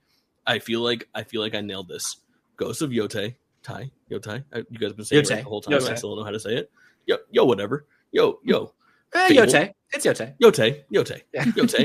Yotei. Okay, I got it. Ghost of Yotei, Fable, GTA 6, Metroid Prime 4, Civilization 7. Hell yeah, absolutely. And an indie game that none of us have ever heard of yet. Nobody knows what it is. It's not even announced. They don't even know what it is. They're not even working on Memories in Orbit. Okay. I bet you get 3 of those, is my official guess. I bet you get 4. Wow. I'll give you 3. Wow. Cayman, you have any Game of the Year nominees? I think if Hades 2 comes out this year, Hades 2 is going to make it up on the board. Totally. I definitely think that. I also wouldn't be shocked if 3 of the games that are nominated haven't been announced this year, or we don't have no idea who they are. Sure. I definitely think you got to think Sony dropped Astrobot, one Game of the Year. They, same year that they announced it. I think we're going to start seeing some more of that, especially the way that the industry has been so fucking weird lately. with how everything's getting canceled or getting delayed, that I think studios are going to start to finally just stop talking about it as much. So I do think that we're going to get a handful of those, but if GTA 6 is released next year, it wins the whole time. I like that. Jerica, how about you? How are you feeling about Monster Hunter Wilds? I think it has the juice. People are losing their minds over this game. Wow. Yeah, I missed the previous entry, Worlds. Is that it? Wilds? Are they sticking with it? Yeah. Yeah. I just didn't get into it with anybody. It wasn't really fun to play solo. Sure. But I did play the demo for Wilds or whatever, the little thing they had where you could try it for like a weekend. And it was fun. I jumped in it pretty quickly and got the gist of it. And I was like, I like this environment. I like how this plays. And if I can do this with my friends, I'm sold. So I think that has some momentum. And yeah, if Fable comes out, I think I just have a really good feeling about it. We don't have really anything to like specific to say this is why it will be there. I just have pretty good faith in their delivery of that game. I'm interested to see if I always get the developers confused. Who's the original developers of Life is Strange? Is it Don't Nod or Deck 9? Which one is the OG ones? Don't Nod it started it. Deck 9 took over for True Colors and Before the Storm. So I was confidently wrong. Gloom and Rage, I think, might have the potential to get in the conversation too, if they can land like what made Life is Strange fun in the first place and have a new original story. I can see them getting a narrative now. Possibly. I don't think we have enough stuff to really say that's actually coming out to say this gets nominated, because most of the stuff I'm excited for, I don't know if it's going to come out. Sure. Yeah, we're definitely going to be playing a lot of Monster Hunter Wilds on this channel. If I personally don't play it, Pinksy will find where I live. Yes. And do something. I don't know what, but he'll harm me. For sure. Maury, have I gone to you yet? You've not. And I'll go to you next. Kayla, what's on your plate? I think that wow, I just got hoed. I was chomping at the bit. Kayla. I think Jake is definitely on something with Civ 7 because I'm one personal pick. I'm super excited for that. And Civ 6 came out in 2016. These people, there's a pretty loyal fan base there. And I think that from what I've seen and like what I think this can do, I really do think it will. I think it could get a nomination for sure. Yeah. And then I think Split Fiction has a likelihood to be up there just because of the notoriety of the studio, like we were discussing earlier. Yeah. Like I think and it looks really innovative and like interesting. Yeah. So I think those two will be on there. Oh yeah. Maury, I wish I hadn't said next because I want to go now, but I'll let you go before me. What you got? Thank you, Captain. I appreciate your graciousness. Listen, I hear the Civ 7 pick. Civ 6 wasn't nominated in 2016. Civ 7's not making this list. And I can confidently... No, Kayla, Jake, I love you both. I'll put my soul. My eternal soul. I put my eternal soul. If there's anything eternal about our souls, find out on the next episode. All right, here's my list. Here's my fucking list. Give me Hades 2. Love that pick. If it comes out this year, it's making the list, okay? Give me Metroid. Metroid's going to make this fucking list. GTA 6, it's going to be on this fucking list. Ghost of Yotei, it'll be here. Little bit of a wild ball. What did they say? Not wild ball. They call it a wild ball. That's exactly what they call it, more. Yes. God, I'm just. This is my last episode on Drop and Drop Out. I'm chastised at every turn. Damn it. Fastball. Curveball. Curveball is like changeup. Slider. Damn it. Damn it. Sorry, what'd you say, Maury? I feel like I'm playing the show. I feel like I'm playing MLB The Show. Fuck. All right, just leave me alone. Damn. Give me clear the comms for Maury. What was your last pick, buddy? What was your last pick?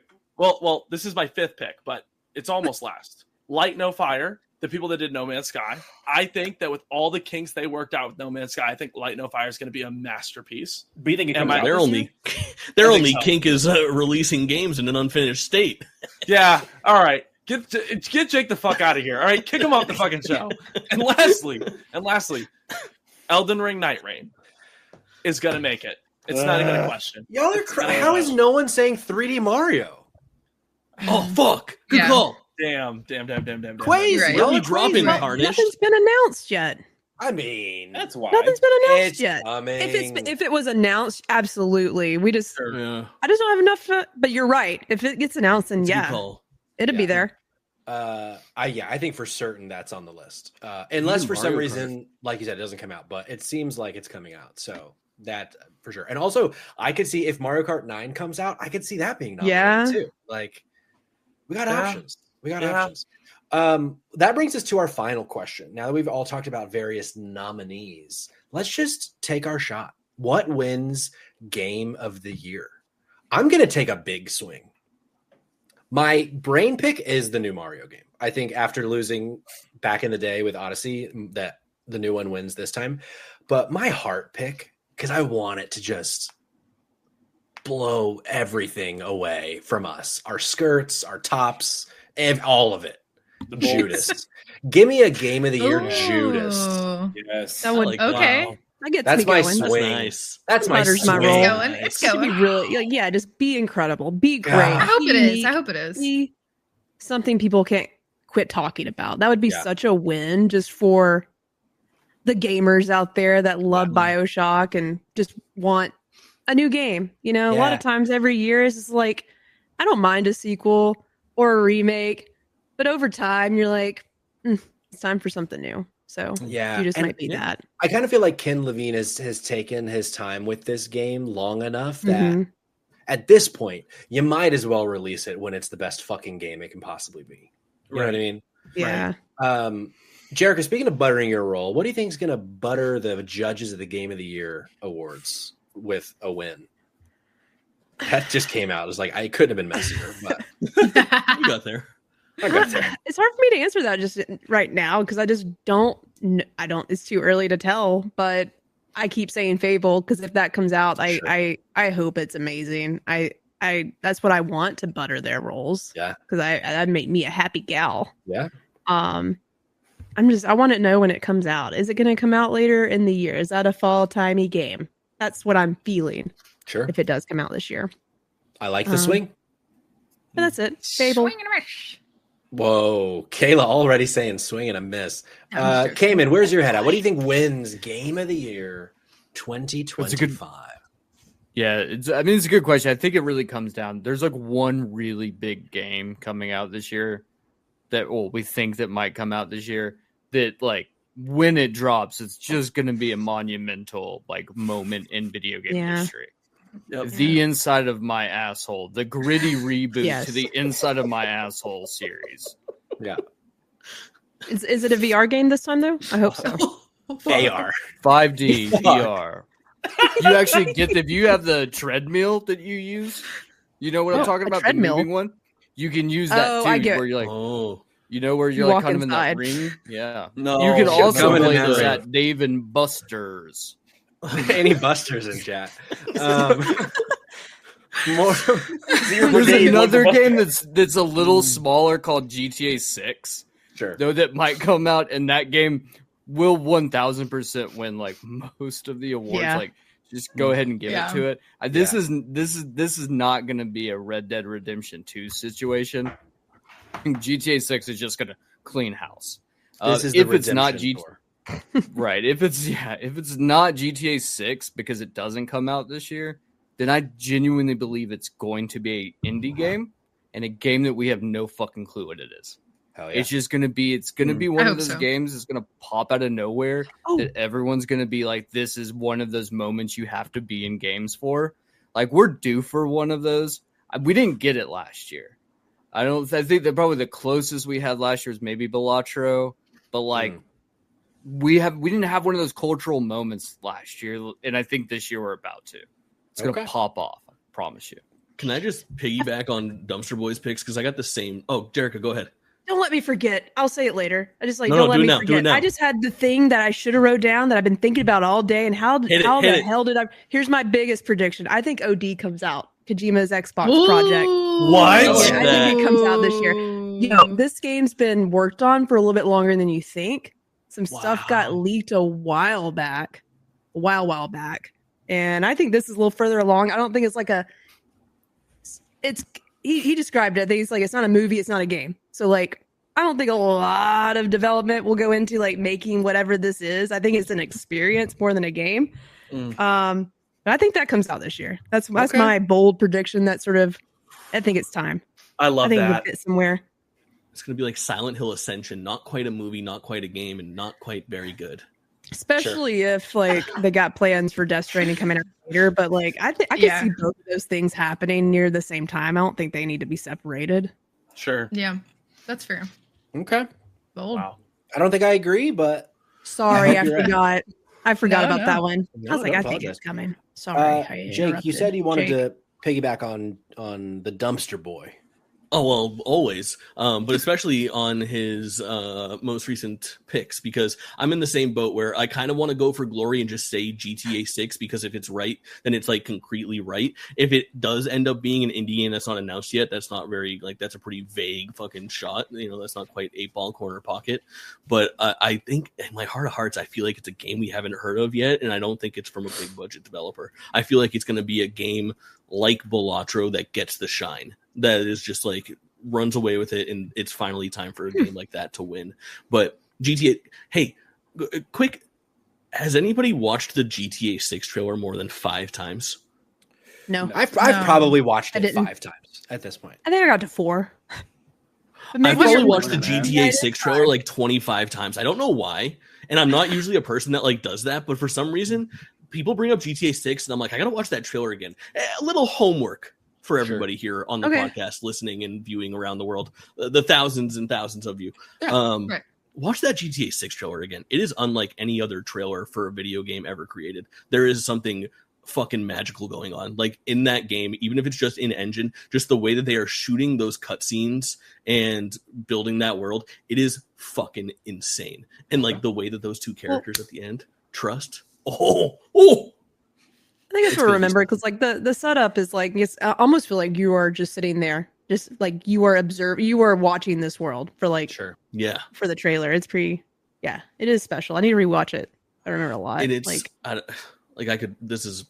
again, this could be a whole thing, and at one point it was going to be a whole thing. But here we are, 2 hours and 40 some odd minutes into this. Sorry, the end is no. It is just very like.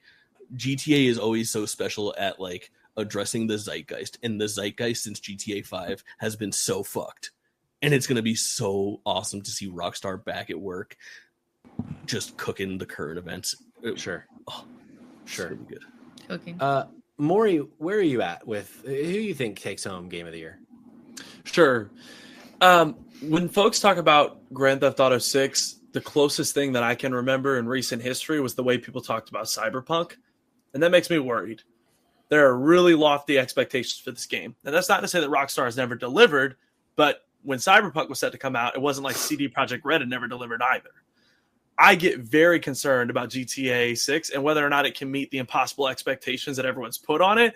Maybe it can, maybe it won't. I don't know. Maybe it's going to sell like hotcakes regardless. That's not what I'm saying. What I'm saying is, will it win Game of the Year? I get worried about that. But regardless, I'm going to choose the safest option and just say that I think Grand Theft Auto 6 will win the Game of the Year award, just because in 2018, God of War won over Red Dead 2. And I think that they got to make that up somehow, personally. Okay. Yeah. Okay. Am I correct that Jordan and Kayla are left for this? Am I missing somebody? Did I forget somebody? Indeed. Jordan, let's start with you. Let's end with who's probably going to be the most right, which is Kayla. I think I mentioned it before. Like, of course, my heart pick will be Metroid Prime 4. I just already see it. But I do think that, assuming that both Titans come out this year, then it's going to be a battle between Yotei and GTA 6. Okay. And GTA 6 probably takes it, even if it's not my cup of tea. But if the 3D Mario game comes out, do you think that goes to bat with these other two Titans?